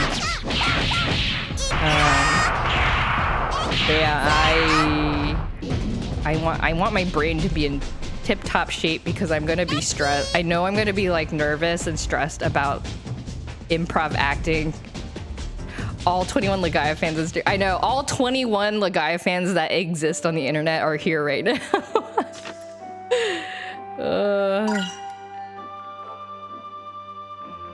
Let's see here. Please let me out. I want to leave. Let me out of this floating room. This way? Oh, a chest. Sipster. I'm a Legaia fan. Hey! See? They're all here. We're having a Legend of Legaia online party, basically. I hope you have a fun time around. Yes, I think I will. I think I will have a fun time. I will be very nervous, but I'm looking forward to it. Everyone seems very nice. Just lurking. Yeah, no problem. No pressure to chat. Just enjoy the stream however you like. We're here to have a good time. But thank you for saying hi. I'm very I am so delighted that so many Legaia fans just like show up. I don't know. It's not something, I don't know why I didn't expect it, but I didn't expect it when I first started streaming this game. I don't know what she says there. Moldy spores, gross. Please, Fishman, I need to go. I need to sleep. I'm more impressed there's a Twitch category for it. I would be upset if there was no Twitch category for it. I'd be like, Twitch, you need to fix this right now. This is a good game. Cannot. Oh, Vaughn has no magic. You need to heal. Oh, maybe I should just AoE heal. Oh my. My cat is looking for a quiet place again. I've been talking so much. He's like, he usually sits right next to me. Now he's like, I'm leaving. I gotta go. My cat wants me to stop talking. My husband wants me to go to sleep so he can sleep. I gotta go for my family. The game. Let me go, game. Oh, orb doesn't heal status effects because it's not high enough level.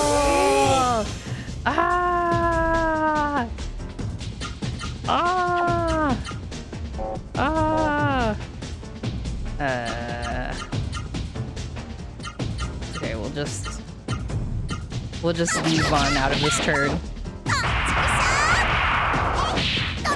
Kick the mushroom. Kick it dead. Okay, excellent. I'm glad I feel like I'm not getting too stuck in random battles, so I must be doing okay in terms of level, like progression. Shield elixir. Seems good. And now we go down. Please. Is this the way out? Please. Let me out. Let me out. Speedrun.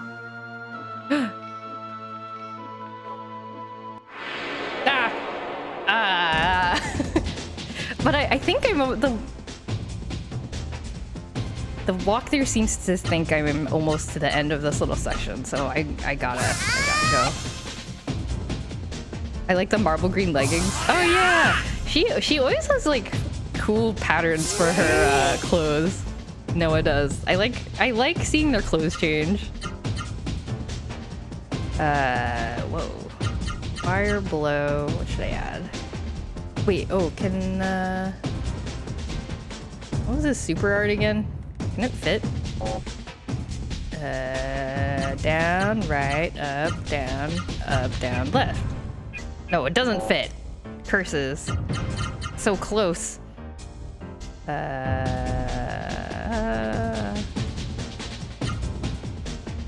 Okay, well. No, not Nova. I want Noah to absorb. Okay. Legend of Legaia. #1 Legend of Legaia speedrunner on Twitch. Fueled by my desire to sleep.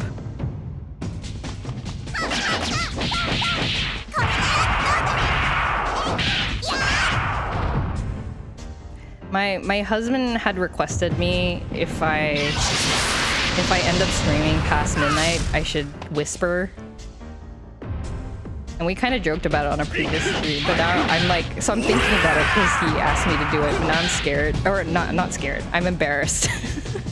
I don't want to ASMR whisper while I play Legend of Legaia. I'll just try to talk more quietly. Oh, my poor cat. He's like, I'm sleeping over here now. Sleep runner, indeed. Let me out. Oh, I'm going upstairs. Where's this? Did we make it?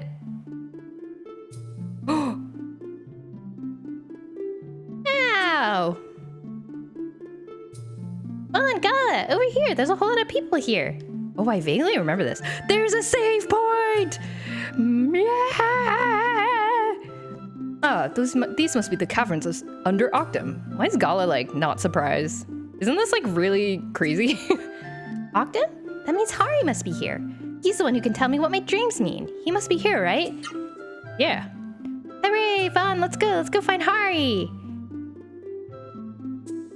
Okay.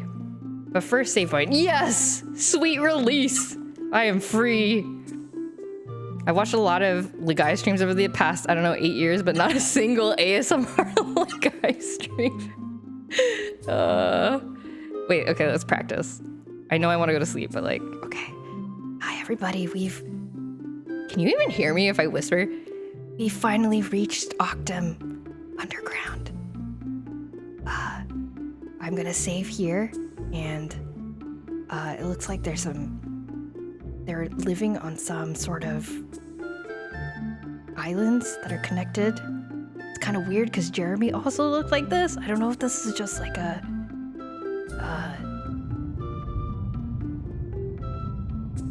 uh-oh, I've progressed the story. Well, we'll end here for today.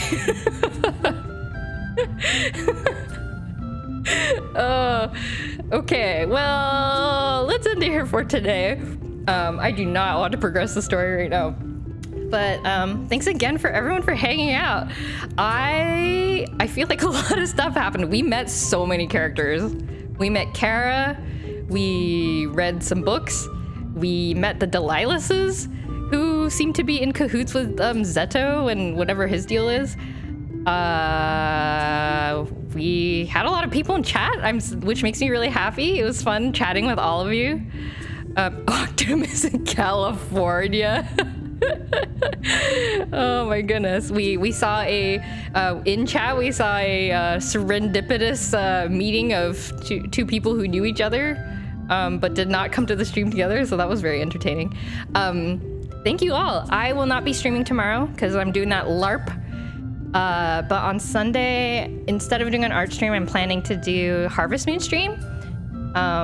We will be doing a couple of festivals, the autumn festivals. I think also we might be getting our first kid, or maybe the wife will tell me. I think it's like 20 days after you get married or something like that. Like the wife will tell you she's pregnant or something like that. So we'll get some kind of event there, hopefully, because otherwise I will not be able to finish the perfect ending. So yeah, so on Harvest Moon, or on Sunday, we'll do Harvest Moon. It'll be kind of a more chill stream. I'm probably gonna have a lot to chat about from the LARP if people are interested in how that went. So hopefully I'll have some interesting things to say during that stream. So it'll be kind of a chatting / Harvest Moon stream. Have a good time LARPing. Oh, thank you. Crush the competition. Well, I don't think it's that kind of LARP. I think it's I can't. I do have the ability. My character has the ability to kill people because I'm like a knight. I don't know if maybe it will come to blows. I don't know. We'll see where the story takes us. But yeah, I'm sure I'll have a good time. I'm very excited to report back about how it went. Get all the dissidents. I'm helping out with a coup. So I don't know. That may be what happens. We'll see. Maybe we'll end in a bloody battle. I don't know. That'll be fun. All right. Thanks everybody. Time to go to sleep. I'll let y'all go. Have a good rest of your night or day, depending on where you are. And I'll see you on Sunday if you're interested in Harvest Moon. Bye-bye. Bye.